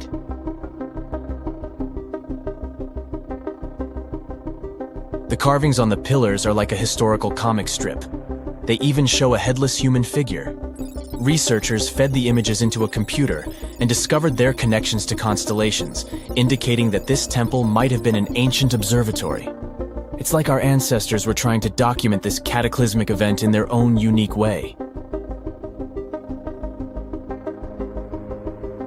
Archaeologists have been excavating and researching Göbekli Tepe since the mid-1990s, peeling back layers of history and providing us with a deeper understanding of the intricate relationship between various elements. They have no plans to stop the whole process for another 150 years. Who knows what else they'll find? You see, Göbekli Tepe has been labeled purely as a ritual site with no signs of domestic activities. We were led to believe that the absence of water meant it couldn't support semi-sedentary communities. But scientists believe it's time to shake things up and approach Göbekli Tepe with fresh eyes. It's time to question what we believed before and use new evidence and different ways of thinking. Like, there might have been a group of people living in the area who didn't stay in one place all the time. They moved around a bit but still had their own civilization, living in the area semi-sedentarily. Göbekli Tepe is not just home to a single temple, but an astounding collection of over 20 ancient structures. As archaeologists delve into the depths of this wonder, they are unraveling its unique layout, featuring two prominent focal points at the heart of each establishment, complemented by smaller structures and dividing walls. What's even crazier is that in this area, there are over 200 obelisks, which are narrow tapering monuments. Giant vase-like sponges, otherworldly jellyfish, segmented worms covered with bristles, and large octopuses are the newest Antarctica discovery. Scientists found them after a giant iceberg had broken away, and it turned out to be a treasury of ancient life under ice. In January 2025, a huge iceberg the size of Chicago, called A84, broke off from Antarctica's George VI ice shelf, which is a large ice shelf about 280 miles long, 12 to 43 miles wide, and around 820 feet thick. In the summer, which lasts from November to late February, the ice shelf melts at the surface, and meltwater ribbon lakes form. They're elongated and ribbon-like. That's how they got their name. Anyway, when the iceberg floated away, it left part of the ocean floor wide open, and it was a spot no one had ever seen before. Scientists on the research ship Falkor 2 were nearby in the Bellingshausen Sea. As soon as they heard about the iceberg, they immediately changed their plans. They understood that it was a super rare chance to check out something unknown and amazing, like lifting a rock in the forest to see what's hiding underneath. The researchers used an underwater robot named Sebastian and explored the deep sea for 8 days.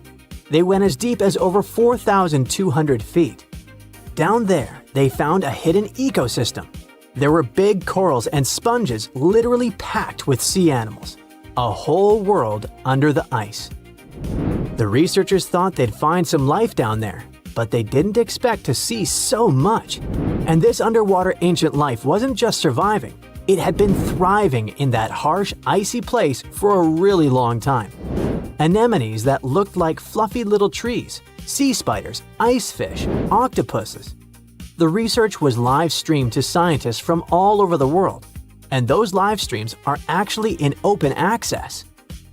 The coolest thing was that some discovered creatures seemed to be new species. Yes, there are probably new species in Antarctica in 2025, and some might only live in this region. That's because Antarctica isn't just really far away. It's been cut off from the rest of the world for millions of years. The Antarctic circumpolar current surrounds it, like a big water moat surrounding a castle. But even if it turns out that those species are not new, the scientists have still found snails, worms with bristles, crustaceans like tiny crabs and shrimp, and a species of the phantom jellyfish. Those are super rare and look otherworldly. Their official name is too complicated, so let's just call them the giant phantom jelly. This jellyfish is huge. Its bell, the round umbrella part on top, can be more than 3 feet wide. It has 4 long arms that trail behind it. Each one as long as 33 feet, about as long as a school bus. Scientists first caught one way back in 1899, but it took them 60 years to realize it was a totally new kind of jellyfish. The phantom jellyfish has a see-through purplish body that looks kind of ghostly. Instead of normal jellyfish tentacles, it has these ribbon-like arms that help it catch food and pull it into its mouth right in the middle.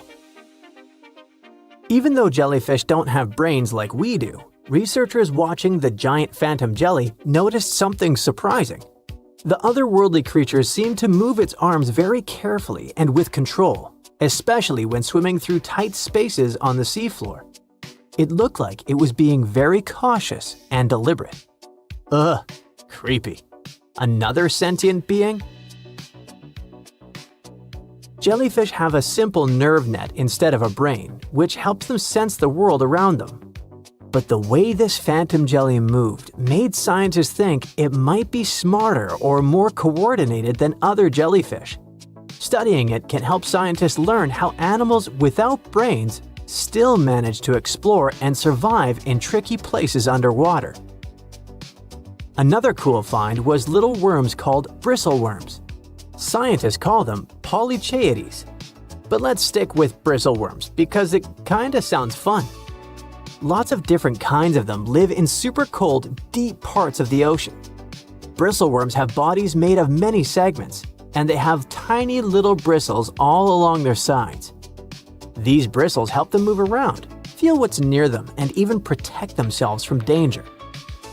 One cool example is the Antarctic scaleworm. It's a type of bristleworm that lives in really cold, deep waters and has shiny, golden bristles that make it look pretty fancy. During Antarctic deep-sea exploration, the team also found giant sponges shaped like vases. Usually, sponges grow very slowly. So to get that huge, they must have been growing there for a really long time, maybe even hundreds of years. Their size shows that the deep-sea animals living around them didn't just move in recently. Those sea creatures have been there for decades and managed to form thriving communities under the ice. So, it really was ancient life hiding under all that ice. And that surprised scientists a lot. In older studies, people used to drop cameras through holes in the ice or visit iceberg areas long after the ice had broken off to explore hidden ecosystems. Back then, they mostly saw bare, empty seafloor with just a few living things.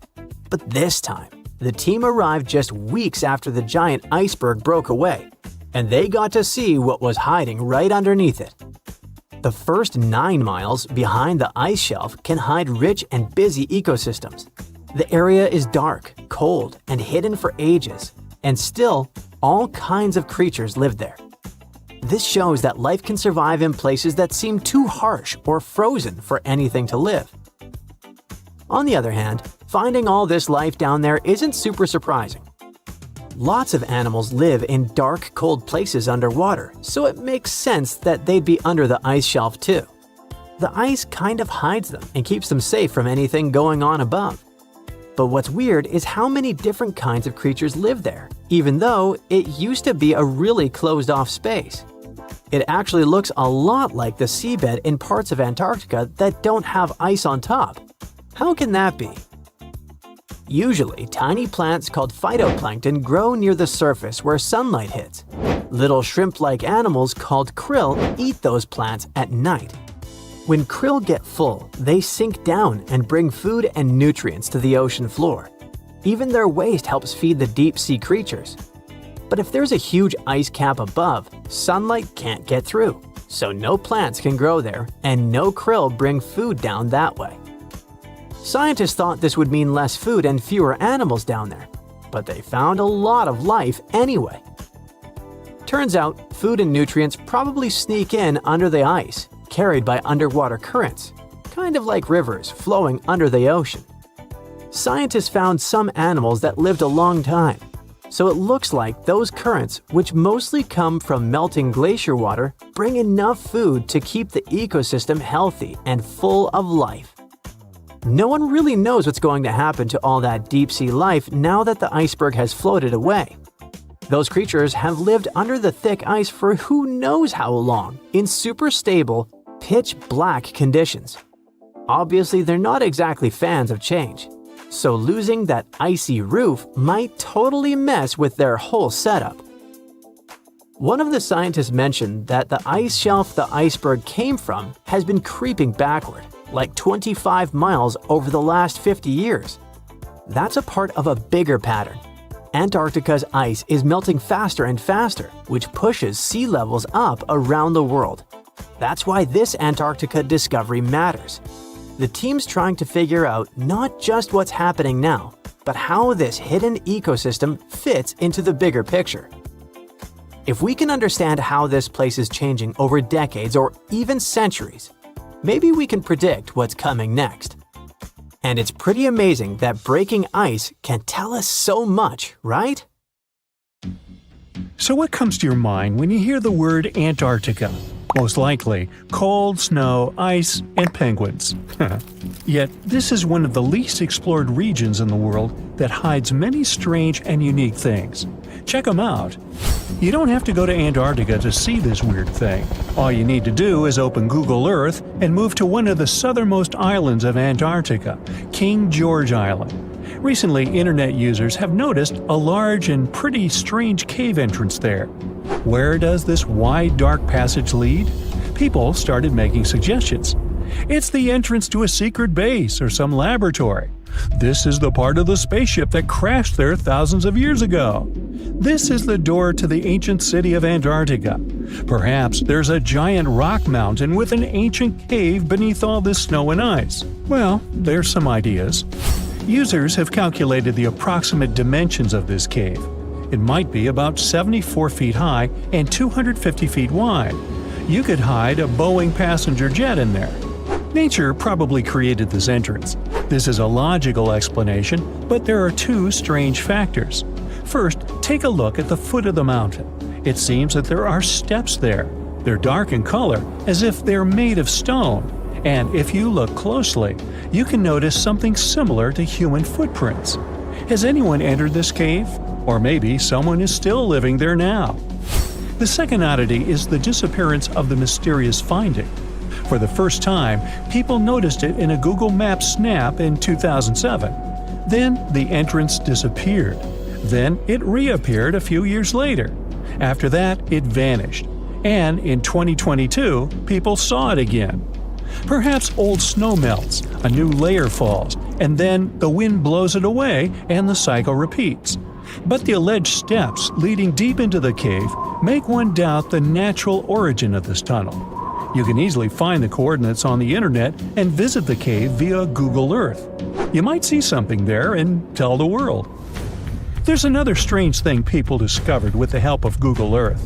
In 2020, one user found a strange object that looked like a giant ship 100 miles off the coast of Antarctica. It was covered with ice and snow and lying on its side. It looked like a cruise ship. You could notice the windows, the deck, and the bridge. But not all people agreed with this. Some claimed it was a spaceship. Others said it was some kind of secret building. The user who first noticed the ship stated that its size was about 400 feet, which is the perfect length for a passenger vessel. But what is this ship doing in such a remote place in the middle of a glacier? How did it get here? Who was its captain? No one has found the answers to these questions yet. In 2016, people using Google Earth discovered a photo of an unknown sea monster floating off the coast of Antarctica. This creature resembled a giant squid with a length of about 200 feet. This is slightly shorter than 3 train cars. Just imagine this kraken swimming in Antarctica's dark, icy waters and dragging to the bottom everything it meets on its way. Maybe it's the great and terrible Chulu, or one of its offspring. You will quickly notice this blood-red waterfall among Antarctica's endless, dazzling white landscapes.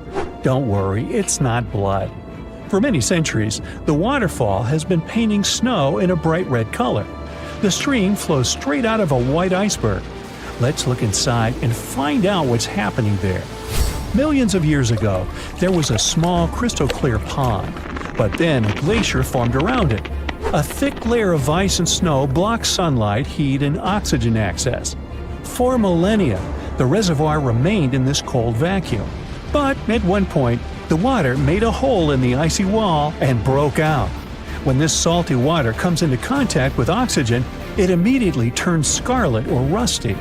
Antarctica is the only place where you can find such a unique natural phenomenon.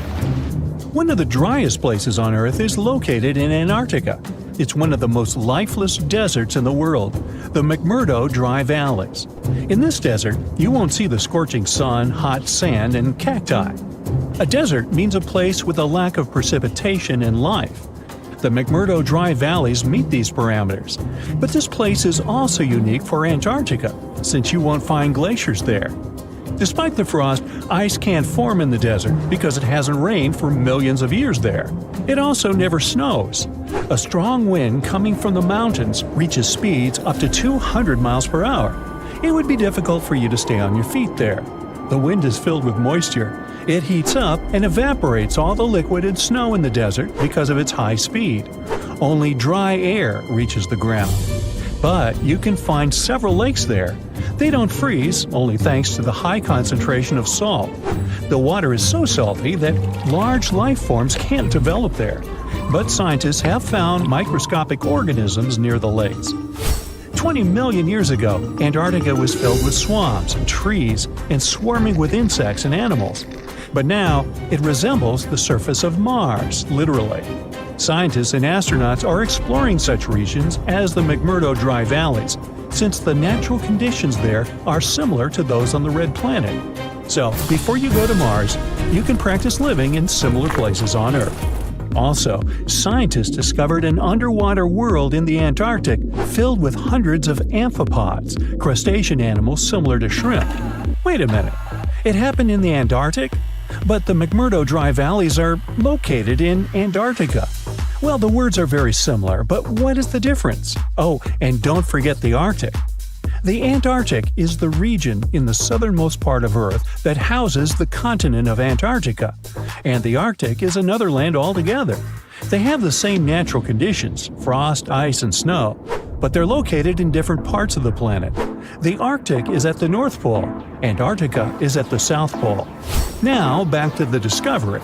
Scientists put forward theories that the ice of the Antarctic hides a vast network of freshwater rivers and lakes, and in 2022, they found a new ecosystem. Researchers explored the Antarctic Ross Ice Shelf and its underwater rivers. This is a massive piece of ice floating in the ocean. A team from New Zealand used a special drilling rig equipped with a hot water supply to drill a hole 1,640 feet deep. That's more than the height of the Empire State Building. Then, they lowered some video cameras and saw thousands of crustaceans swimming in different directions. So it seems they're very unorganized. In the waters of the Antarctic, you can also meet some of the scariest creatures on the planet. These are sea spiders. They got this name because they resemble land spiders, but they're actually a species of marine arthropods. And unlike land spiders, those in the ocean are much larger. They look like 8 strong legs without a body. One such spider can be a dinner plate in width. Some of them have no eyes and have proboscises instead of jaws. Sea spiders are poorly studied because they live in deep, cold waters. Antarctica hides many little-known animals. There are long tunnels in its glaciers leading to scary darkness. On this cold continent, people have found the remains of giant dinosaurs and other ancient creatures, such as the ancestors of modern ducks. Many underground rivers and lakes hide unexplored wildlife. Even the ice here can be weird. Take a look at these striped icebergs. They have blue, black, green, and turquoise shapes. The color depends on the conditions of the water during freezing. For example, green lines appear because of algae, blue ones form when the water freezes too quickly. Okay, I'm freezing. Time to go thaw somewhere warmer. Hawaii. Yeah. Consider Lake Enigma. What a fitting name. It's already strange enough because it's not even supposed to exist. But now, we stumbled upon actual life deep beneath it. And this just might help NASA in their search for life in outer space. The lake lies deep in the icy heart of Antarctica, so it's not really a water pool like we're used to, more like a lake-like block of ice, or so we thought. Just recently, Italian scientists discovered a secret that had been buried for ages, an actual body of water, and in this water, life is thriving. Various microorganisms, and even some weird little hunters. Which is super weird, since Enigma sits in a remote and harsh corner of our planet, the northern Victoria Land in Antarctica. The entire South Pole is cold, but in this place, temperatures can plummet to a horrifying minus 41 degrees Fahrenheit, though on average, it's around 7. Chilly. Like we said, this lake shouldn't even be there at all. Antarctica is technically the largest desert on Earth, even though it's covered in snow. because it's super dry. There are zero rains, truly little snowfall, and the sun barely evaporates anything. And even if there is some water, the insane winds make sure to dry everything out super quickly. Putting on our thinking caps, this lake should lose an unimaginable 7 million cubic feet of water every year. Yet, the water remains. Why? No one knows. Scientists say there could be something deep underground that refills it constantly. They just have no idea what that might be. Maybe deep underground rivers, melting ice, or something else entirely. But hence the name, the Enigma Lake. The block of ice we mentioned is permanent and super thick, at least 36 feet of it, and that's higher than a 3-story building. So researchers decided to check out if there's anything beneath it. They used a so-called ground-penetrating radar, a super smart echo detector for the ground. This radar sends invisible radio waves into the earth. When they hit something underground, like rocks, water, or anything else, they bounce back to the device. By measuring how long it takes for the signal to return and how strong they are, we can determine the distance and what exactly the radar hit. That's how animals like bats, whales, and dolphins can see underwater. And we humans stole this cool nature idea to research buried structures and hidden caves. Scientists used this device all over the Enigma surface. This way, they were able to create an entire map of this under-ice world beneath. The water itself wasn't surprising. It's the unique ecosystem in it that shocked them. Unfortunately, no secret monsters or extraterrestrial secrets this time. But there are microorganisms there that may not exist anywhere else on Earth. Somehow, these creatures have managed to survive in complete isolation and extreme cold.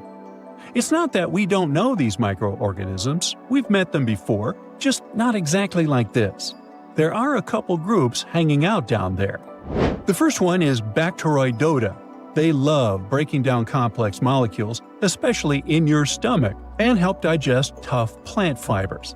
They mostly hang out inside us, but in the outside world, we might occasionally find them in soils and oceans. Then Actinobacteriota, genius chemists among bacteria. They decompose organic materials and help the soil get healthier. They're also famous for producing antibiotics, so we owe a lot of our medicine to them. The third one is Pseudomonadota. These guys weren't a surprise. They're crazy adaptable.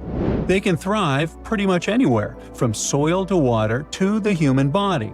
Some of them are good, helping plants grow and in nutrient cycles, but others can be opportunistic pathogens. Ooh, bad guys. But what is actually a surprise is that Lake Enigma has tons of Passibacteria. They're ultra small even for microorganisms and can barely do anything themselves. So they prefer to live in symbiosis or be little parasites, relying on their hosts for nutrients and other necessities. All these little chompers might be ancient. They could be remnants of a time before the lake froze over completely, which is hundreds of thousands of years ago. It's simply weird to encounter these bacteria in the Enigma Lake, especially the little parasites. Passibacteria usually love low-oxygen environments, but this lake is very oxygen-rich, not even mentioning an almost 40 feet of ice above. So all this means that even though we know who these guys are, this specific species might be new to us. They could have evolved with some unique adaptations and abilities using the lake's unusual chemistry. They probably rely on a super simple and delicate food web. Some of the microorganisms produce energy from light, well, whatever light gets down there, or the lake's chemicals. The symbiosis guys most likely survive by living on or inside their neighbors. Yep, these microscopic creatures hunt each other. Nope, things can't be peaceful even in a place like that. If we find out what their secret to survival is, we might learn more about chemistry, medicine, and even extraterrestrial life. Because if life can endure such extreme conditions, then it can probably appear pretty much anywhere, including our closest neighbors, Europa or Enceladus, the moons of Jupiter and Saturn. They definitely hide oceans beneath their frozen surfaces, and now there's a very high chance there might be some life there. Antarctica must be the closest thing we have to extraterrestrial exploration before we actually land on other planets. It's full of hidden mysteries and surprising creatures.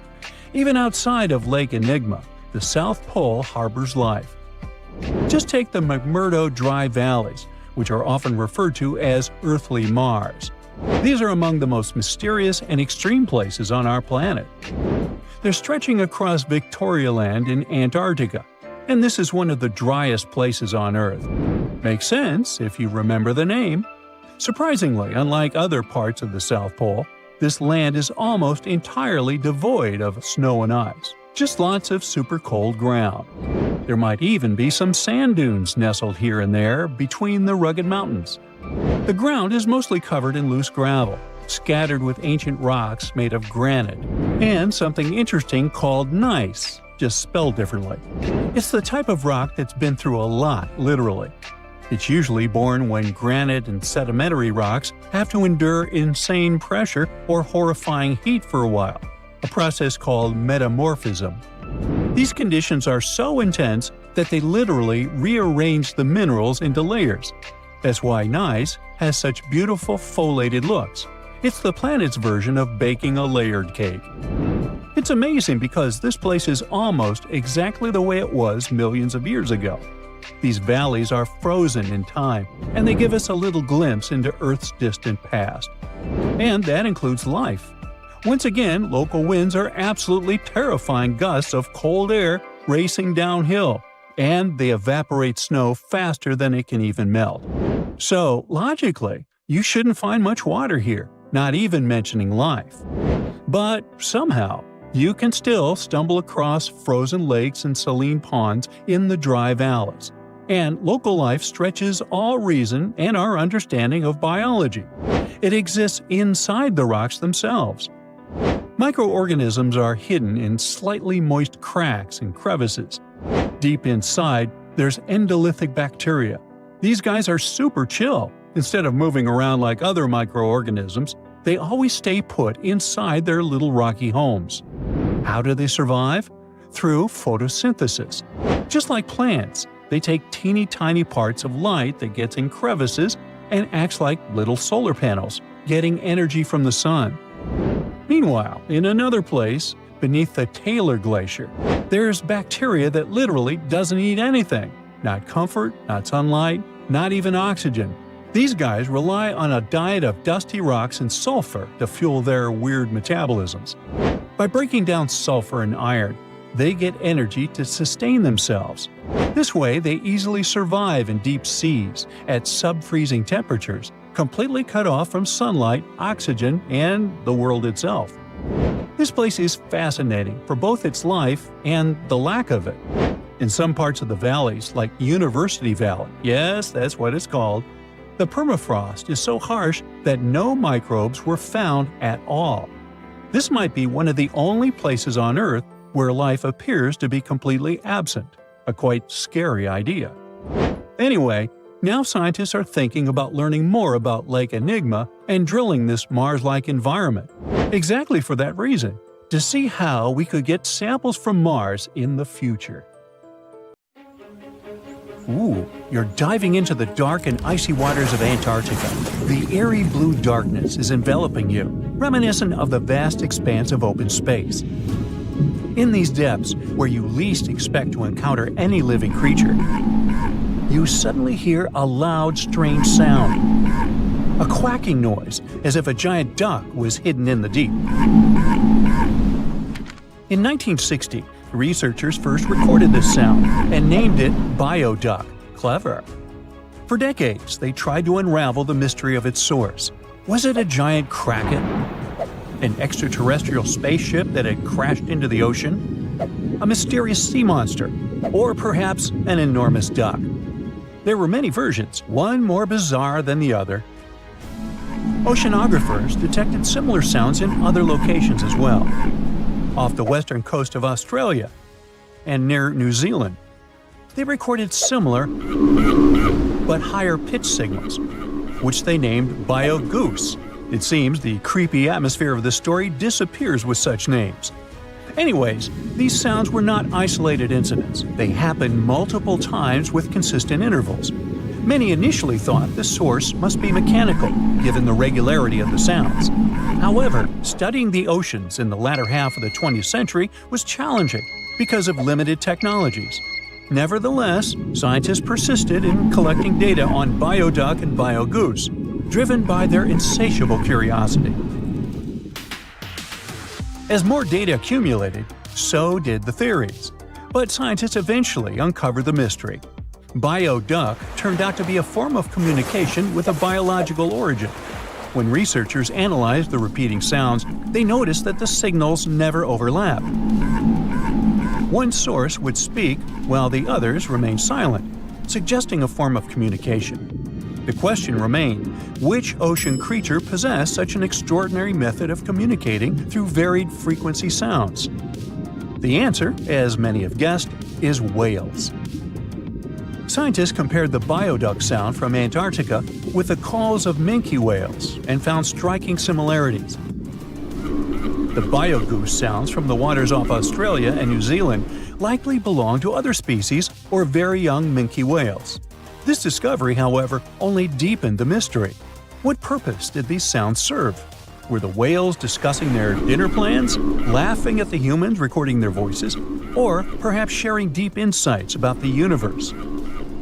The possibilities were endless, but the most astonishing revelation was that humans might one day learn to communicate with these magnificent creatures. Communicating with whales is no longer a far-fetched idea. Scientists from the University of California have already established contact with a humpback whale named Twain. In a groundbreaking experiment, researchers conducted a 20-minute conversation with the marine mammal. Here's how they did it. The specialists went on a marine expedition to the coast of Alaska, where they recorded the sounds of a group of humpback whales. Then they played these sounds through speakers, sending the signals back into the ocean. The recorded sounds resembled a greeting, like, "Hey, what's up?" but in the whale language. These greetings are used by whales to call each other or indicate their location. Now, soon after sending the signals, the researchers received a response. Twain approached the boat, circled it, and replied with a "hey" of its own. This marked the beginning of the first ever human-whale conversation. For 20 minutes, the scientists sent 36 signals to Twain, and each time the whale responded. Moreover, it waited for time intervals before answering. That is, the team received a response from the whale, waited 10 seconds, and turned on the sound again. Researchers then waited 10 seconds and answered. It seems that Twain was a very delicate interlocutor.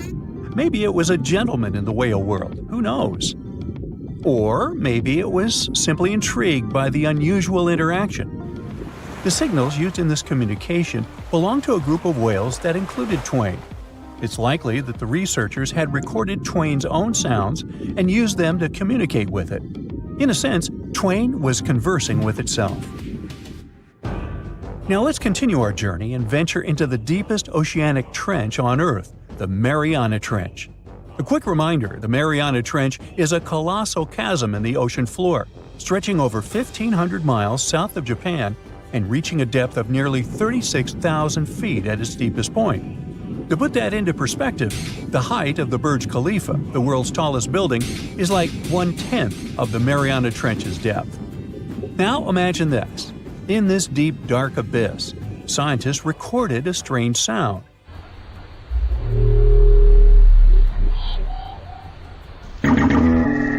Unlike bioduck, this sound resembled something from a science fiction movie, a low rumble,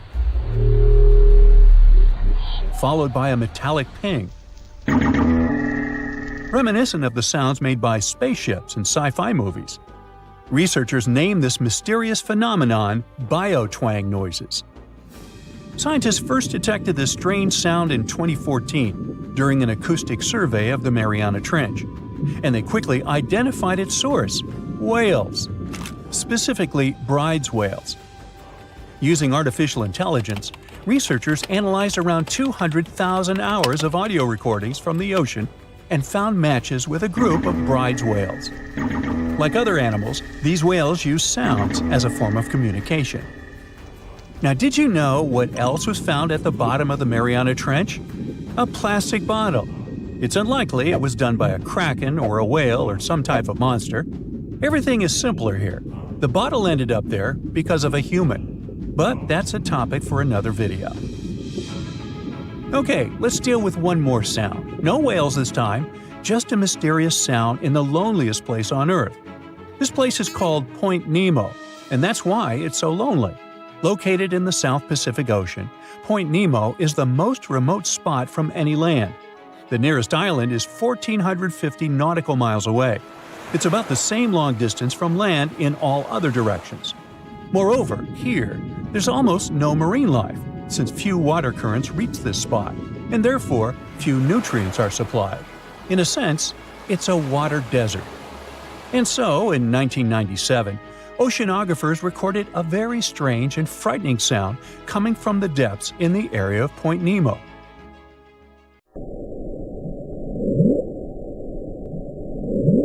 It was something gigantic and scary. People called it the bloop. As soon as journalists found out about this phenomenon, people around the world began to invent the most fantastic versions. The most popular of them was that the sound source was a giant sea monster, kraken, or some other creature. The hype around the bloop didn't last very long. Scientists managed to find out the nature of the mysterious noise. It turned out it belonged to an iceberg. When they crack and collapse, they create powerful ultra-low frequency sounds that can be heard from a very long distance. To confirm this version, scientists recorded the sounds of other icebergs and heard something similar to the bloop. Oh, by the way, Point Nemo is so lonely that space agencies drop out-of-service satellites here. Space objects just fall in the water. There's a 99% chance that no animal or human will be harmed by falling debris in this lonely place. That's why many people call it the satellite cemetery. But what if, someday, a spaceship from another planet falls here? What if it has already fallen in Point Nemo and sometimes emits an emergency signal that breaks through the ocean? Ooh. All the mysteries you have heard have already been solved. How about we end this video with a mystery that still baffles scientists? Meet upsweep.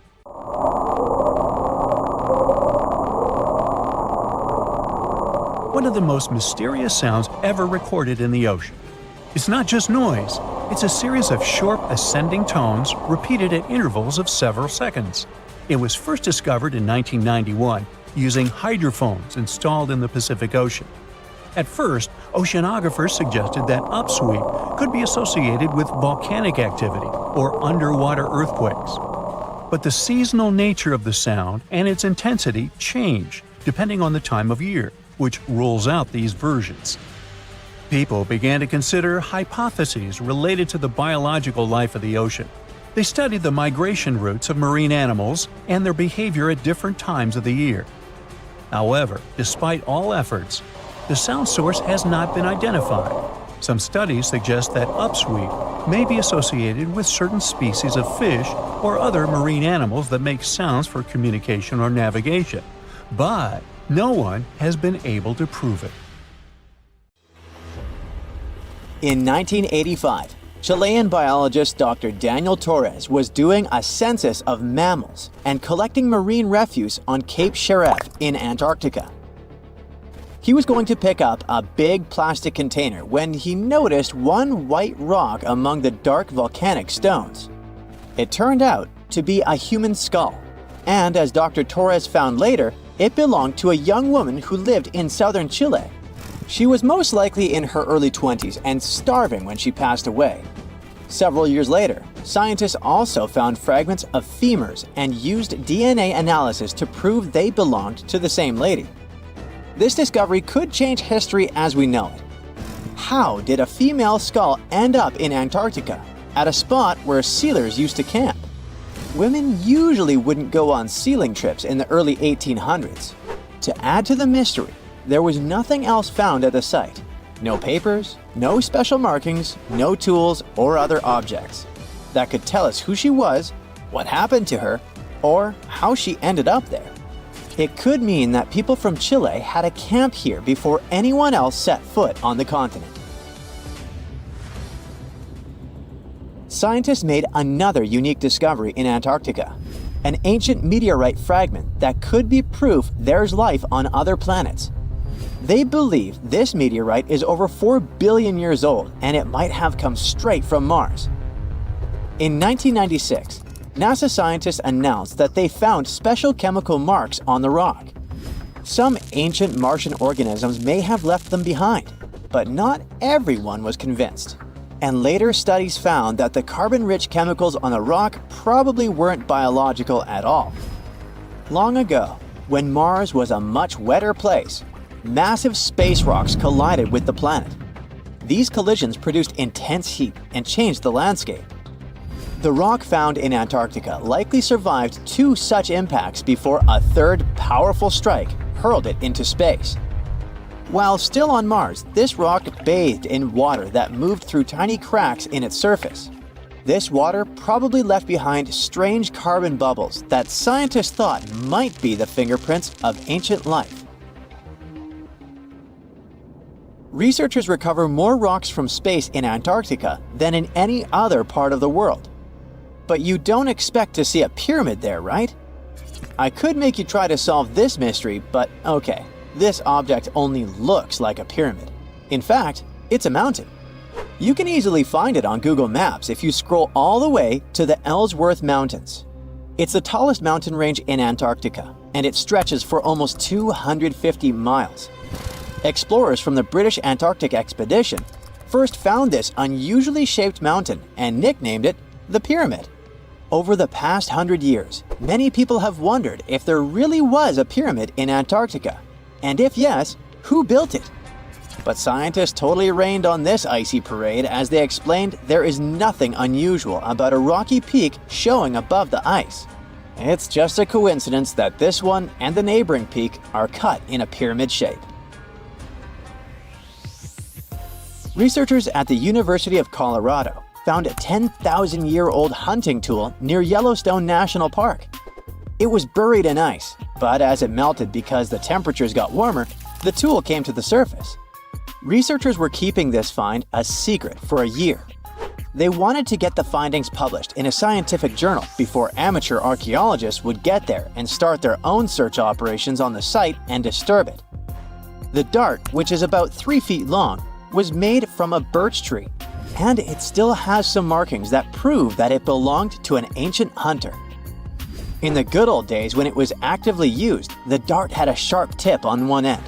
The other end had a little dimple that connected to a hook on a special tool called an atlatl. That atlatl helped the hunter throw the dart much faster and farther than they could just by hand. Talk about ancient tech. The scientists who found the dart say that as the ice continues to melt, they keep finding more ancient tools, plants, and even animal remains in places like Alaska, Canada, and Europe. They plan to go to Glacier National Park in Montana to work with Native American tribes to find and protect any more treasures that may have been hidden in the ice for thousands of years. Paleontologists found something amazing in Antarctica: the remains of a creature that looked a lot like the Loch Ness Monster. The animal they found was a plesiosaur. This marine beauty swam in the ocean during the time of the dinosaurs. This big guy had 4 flippers, a long neck, and measured an impressive 36 feet long from its head to its tail. That's about as long as a big telephone pole. This specific type of plesiosaur is the largest one scientists have ever discovered. It was also very bulky, around 15 tons. That's about as heavy as 2 modern elephants. The fossils of this giant sea creature were first found on Seymour Island in Antarctica back in 1989. But the plesiosaur was so huge and stuck in such hard rock that it took the scientists 3 more trips to get all the fossils out. In the end, they brought 1,760 pounds of fossilized bones to the lab. The scientists noticed that some of the vertebrae bones were fused together, which means this plesiosaur was a fully grown adult. After studying the fossils, scientists decided it had lived 30,000 years before the mass extinction that wiped out dinos about 66 million years ago. In May 1845, Captain John Franklin set off from England with 133 people and 2 ships. They were trying to find a sea route called the Northwest Passage to make traveling between Europe and Asia shorter and faster. The last people who saw Franklin and his crew were sailors on 2 whaling ships in August of that same year. After that, no one knew what happened to them, and it became a big mystery that lasted almost 170 years. People sent search teams to the icy parts of northern Canada, where they found some spooky clues.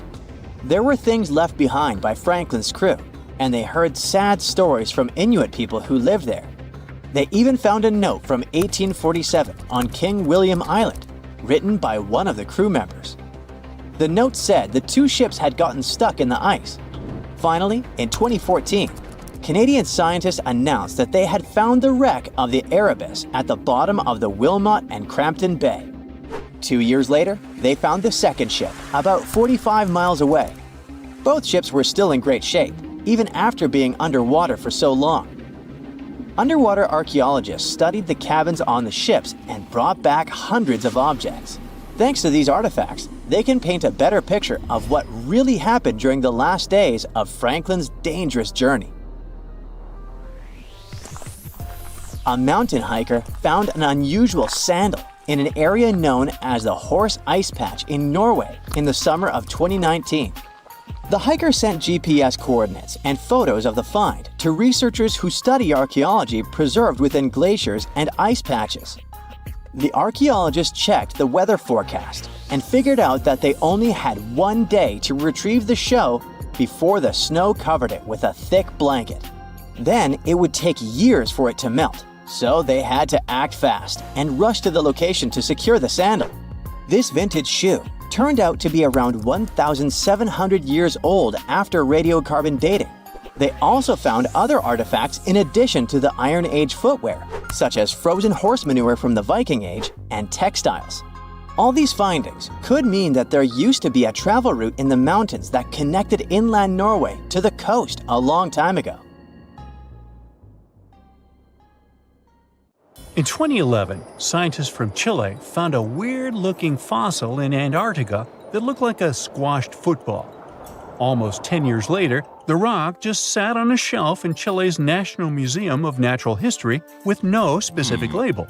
It went by The Thing in the museum because it looked like something from a science fiction movie. When the scientists finally got their hands on the strange fossil, it turned out it was actually a giant softshell egg from around 66 million years ago. This one is more than 11 inches long and 7 inches wide. A regular chicken egg is just 2.5 inches long, and an ostrich egg is almost 6 inches long for comparison. So, the Thing won the title of the biggest softshell egg ever found and the second largest egg of any animal we know of. The only bigger egg that was ever found was that of the extinct Madagascan elephant bird, which is also 1.5 times as tall as Michael Jordan. The bird, not the egg. The Antarctic egg is also special because it's the first fossil ever found in this part of the world. So, whoever left it there must have been one big creature, probably a giant sea turtle that lived long ago, like a mosasaur. This is surprising because most scientists thought these creatures didn't even lay eggs, so this discovery could change what we know about them. The egg is also unique because it has a thin eggshell and no pores, which is totally different from most dinosaur eggs. It actually looks more like the eggs of lizards and snakes, but it came from a giant creature related to these animals.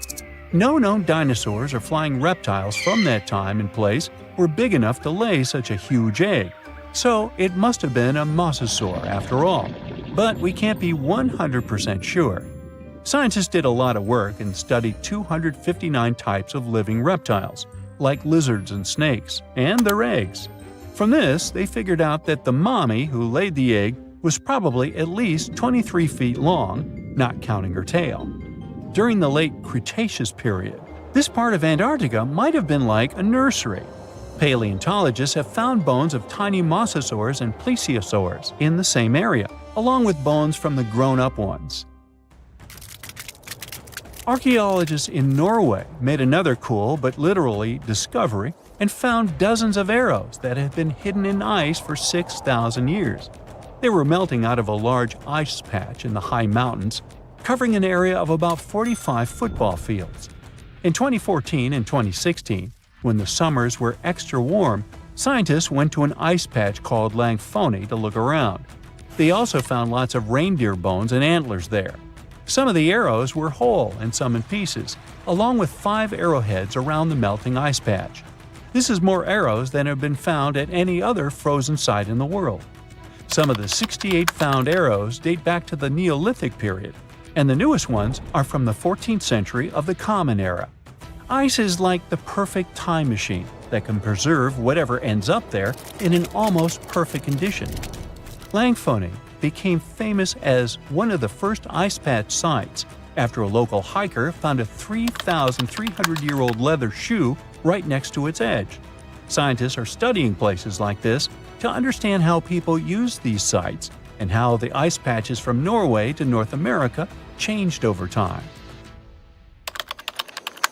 Now, once upon a time, around 32,000 years ago, to be exact, a squirrel buried some seeds near a river in Siberia. Am I the only one getting the Ice Age vibes? Anyway, these seeds belong to a plant with cute white flowers. Thousands of years later, a group of scientists found these seeds buried deep in the frozen ground, about as far down as a 12-story building is tall. The seeds were surrounded by ice and bones of animals like mammoths, bison, and woolly rhinoceroses. The mature seeds had been damaged, maybe by some squirrel, but some of the younger seeds still had good plant parts inside them. The scientists carefully took those out and put them in small containers to help them grow. And here comes the coolest part. They were able to grow the plants. Their flowers were shaped a little differently from the flowers of the same plant that grows today. After a year, the Ice Age plant even made new seeds. Based on this, the scientists suggested that permafrost could be a depository for an ancient gene pool, and we could find extinct species there and bring them back to life. Scientists on an icebreaker in Antarctica were looking for whales, but found something way more unusual. The camera behind the ship, which is as heavy as a car, detected 16 million ice fish nests on the floor of the Weddell Sea. The nests were located about every 10 inches in all directions and covered an area of 93 square miles, which is slightly bigger than the whole of Washington, D.C. The colony even had a distinct border, which was a line in the sand. The scientists were in the area because they were studying a special spot in the ocean where the water was a little warmer than the water around it. In this warmer water, they found tiny animals called zooplankton near the top. When the young ice fish hatch, they swim up to this area to eat the zooplankton before going back down to the seafloor to grow up and have their own offspring. Since there was so much food, it made sense to see ice fish in this warm water. But they didn't expect to find such a huge number of ice fish nests, much more than anyone had ever seen before. New Zealand's Antarctic Heritage Fund found some old photo negatives in a hut in Antarctica. They turned out to be unique images from the Ross Sea Party. It was a famous failed expedition led by Ernest Shackleton. He wanted to become the first person to cross Antarctica by land, from the Weddell Sea to the Ross Sea, passing through the South Pole. But things went wrong when their ship, the Aurora, was blown out to sea. They had to use the hut from another explorer, Captain Robert Falcon Scott. His goal was to be the first person to reach the North Pole, but sadly, he didn't succeed either. The negatives were made of cellulose nitrate and were found stuck together in the small box. The Trust took the negatives back to New Zealand, where they carefully separated them and discovered 22 hidden images. Many of the photos were damaged, but the Trust could still recognize some familiar places around McMurdo Sound, a well-known area in Antarctica. No one knows for sure who took the pictures. In December 2021, some scientists noticed a strange mark on the Larsen ice shelf, a giant sheet of ice off the eastern coast of Antarctica. They thought it might be a river flowing under the ice, so they drilled down over 1,600 feet to check it out. They expected to find water, but they didn't expect to see that the water was full of fast-moving creatures called amphipods. The scientists also found that the water in the underground river had unusual layers of currents moving in different directions, which they still don't fully understand.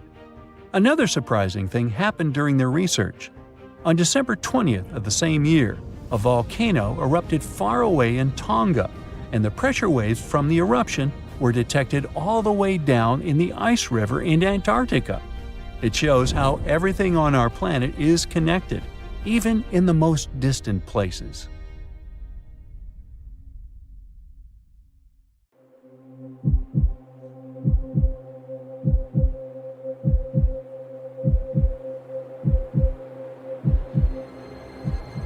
Leave it to people wandering on Google Earth to stumble upon the world's newest and weirdest places ever. Like this mysterious pyramid discovered in Antarctica. Soon enough, the internet blew up with all sorts of theories regarding this unusual shape. Could it be a sign from a different life form? Is this pyramid indeed natural, or is it man-made? For starters, it's not the first time we've discovered a pyramid in the Antarctic. The first one was observed by the British Antarctic expedition in the 1910s and kept secret for a long time. Its discovery being kept hidden only added to the mystery. A second such structure was discovered in 2016, which further increased the interest in the matter. The mystery was soon enough deciphered by scientists. These formations are just mountains. They're located near the Ellsworth Mountains, a range over 250 miles long, so they're just mountain peaks that have broken through the ice sheet. As for their particular shape, it's just a coincidence. Pyramids are found throughout nature. The Matterhorn in the Alps and Mount Ballenstinder in Iceland, for example, are quite similar in terms of shape. As for the official name of these peaks, they're called nunataks, or peaks of rock peeking through a glacier or an ice sheet. Antarctica has way more incredible features, like the fact that it's home of 60 to 90% of the world's fresh water. That's because its ice sheet is the biggest on our planet, stretching across 5.4 million square miles. I'll spare you the calculations, but that leaves only 1% of the continent ice-free. Antarctica's ice reaches 2.7 miles thick at its deepest point, meaning half the height of Mount Everest. Should it ever melt completely, our sea levels would rise to roughly 200 feet. It wasn't always this cold, though. At some point in our planet's history, Antarctica had some average temperatures as the city of Melbourne has today. It took a lot of research, but scientists figured out that Antarctica's temperatures could have reached up to 62.6 degrees Fahrenheit. Sure, that was 40 to 50 million years ago, but if you think about it, it was at the same time when dinosaurs roamed our Earth. Time is also different on this icy continent.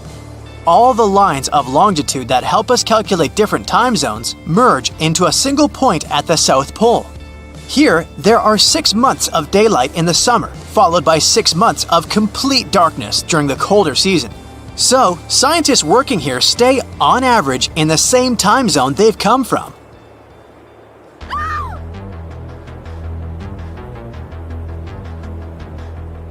The Blood Falls aren't a chapter of a thriller movie. They are merely a series of waterfalls located in one of the driest regions of Antarctica.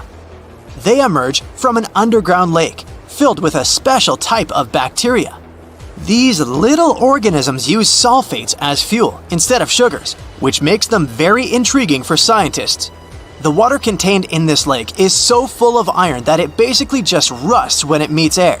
So, the reddish color of the waterfall also gives it its trademark name. The megalodon was the largest predator ever known in our planet's history. In terms of its location, the megalodon lived practically in all waters on our globe, except near the poles.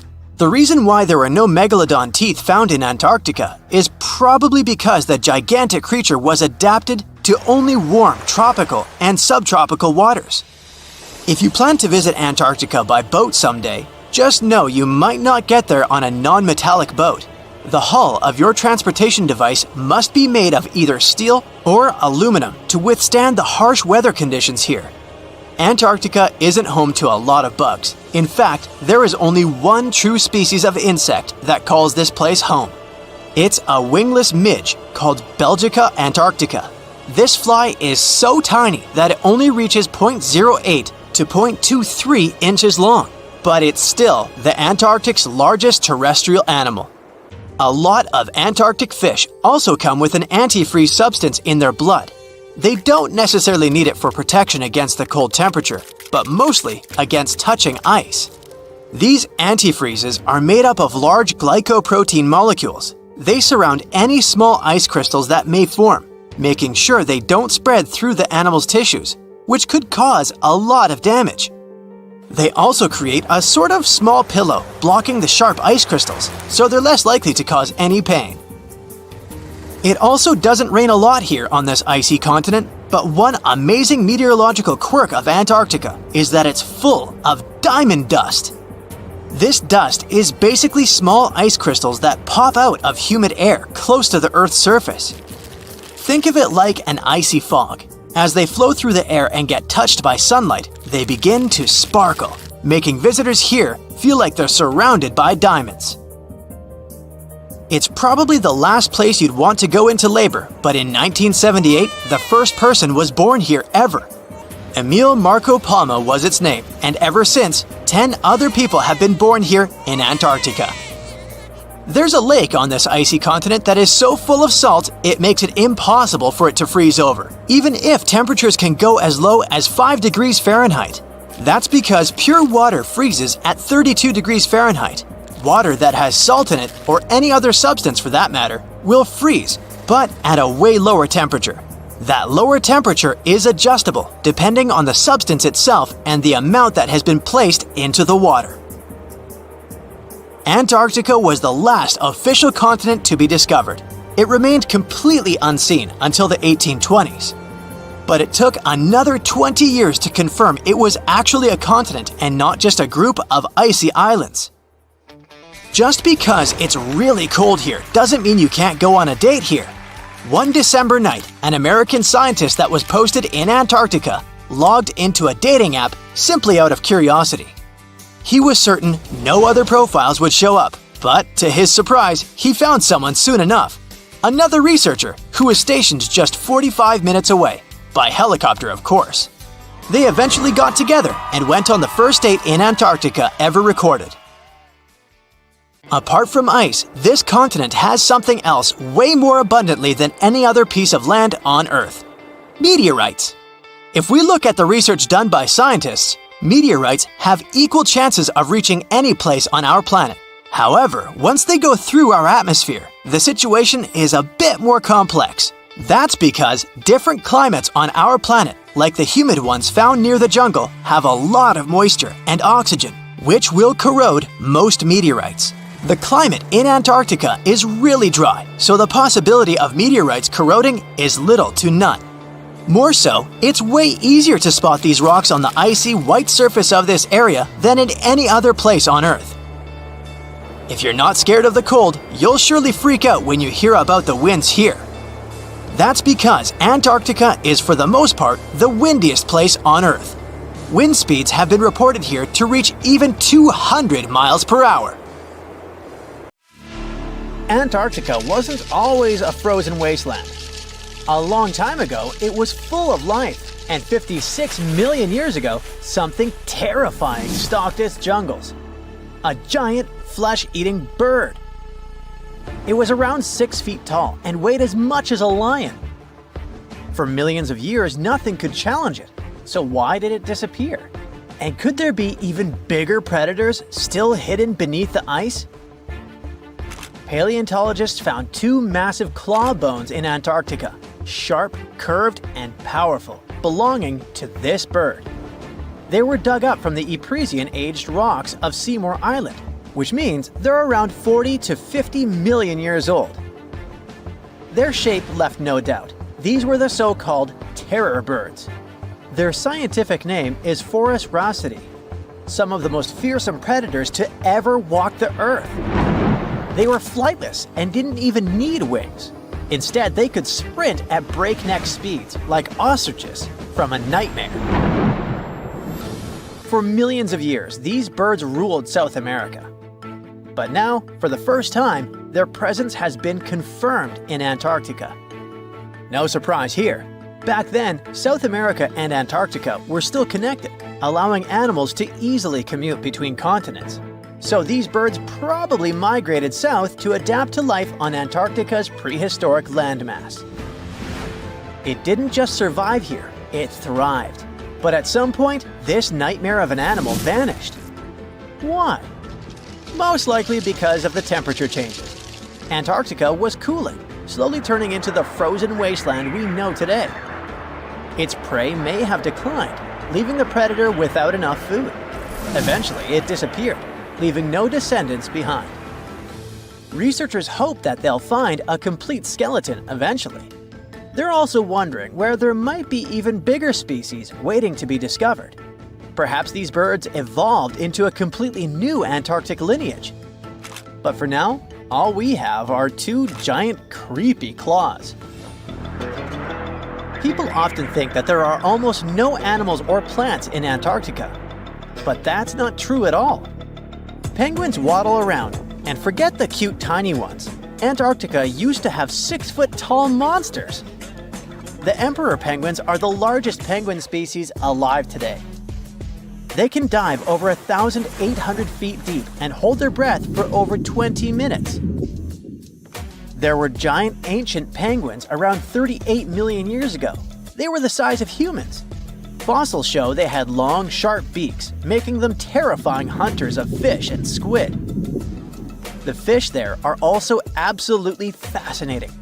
Forget giant squids. Colossal squids are nightmares even bigger. Some reach over 40 feet long with massive, super sharp beaks and eyes the size of dinner plates. Finally, orcas, the apex predators of the Antarctic Ocean. They hunt in packs, working together like a wolf pack of the sea to take down seals, fish, and even massive whales. There are even tiny plants like moss and algae. Antarctic hairgrass and pearlwort. They somehow survive against all odds. There are many other myths going on about Antarctica.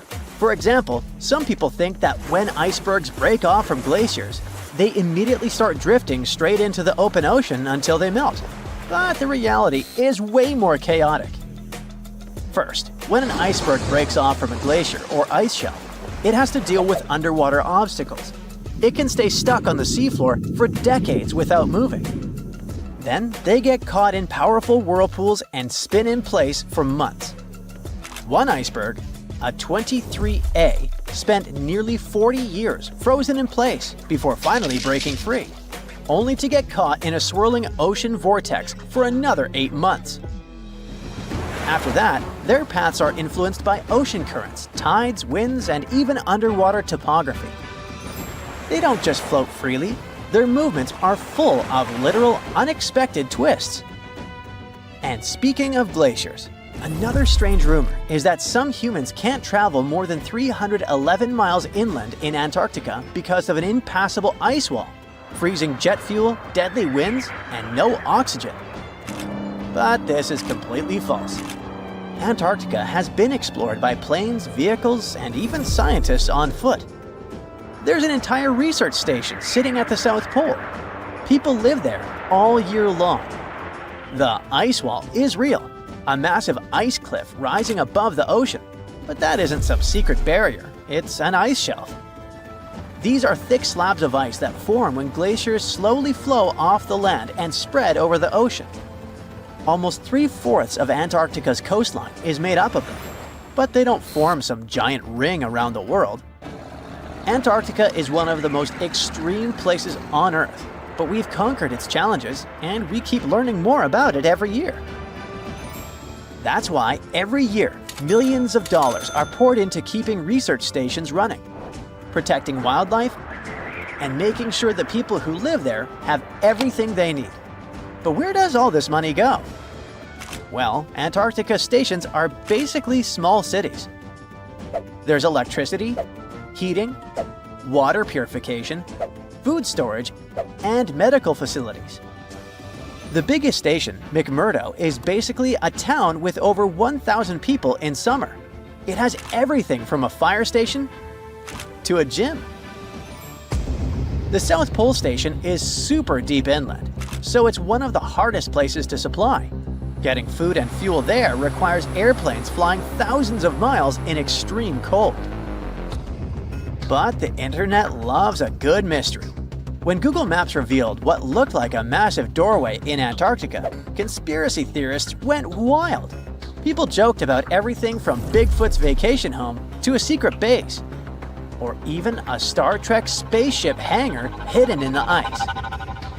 But there's a way simpler and less exciting explanation. It's actually a grounded iceberg, a chunk of ice that got stuck in shallow water and is now slowly melting.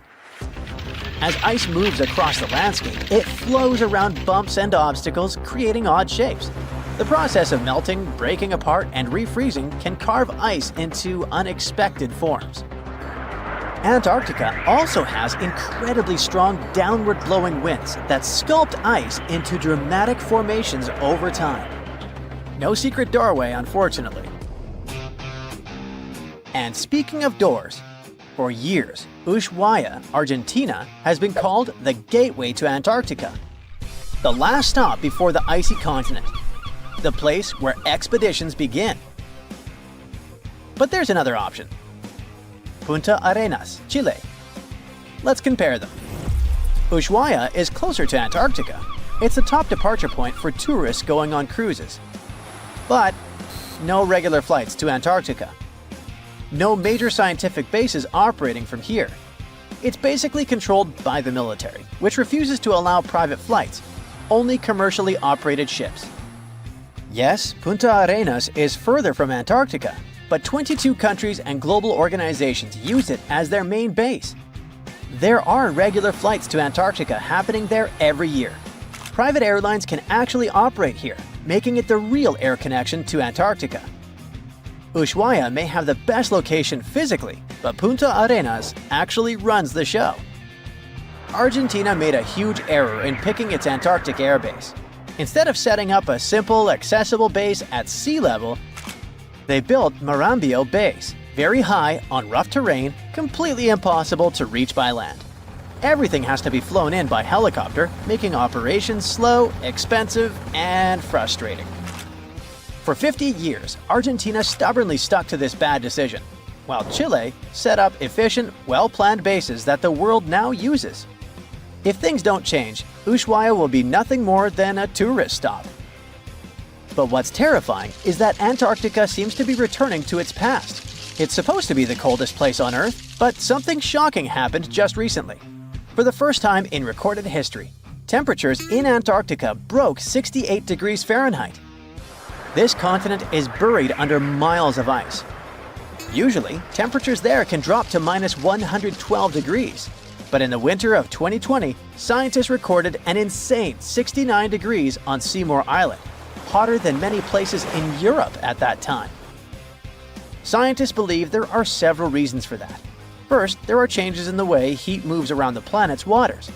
Second, melting permafrost due to the planet warming,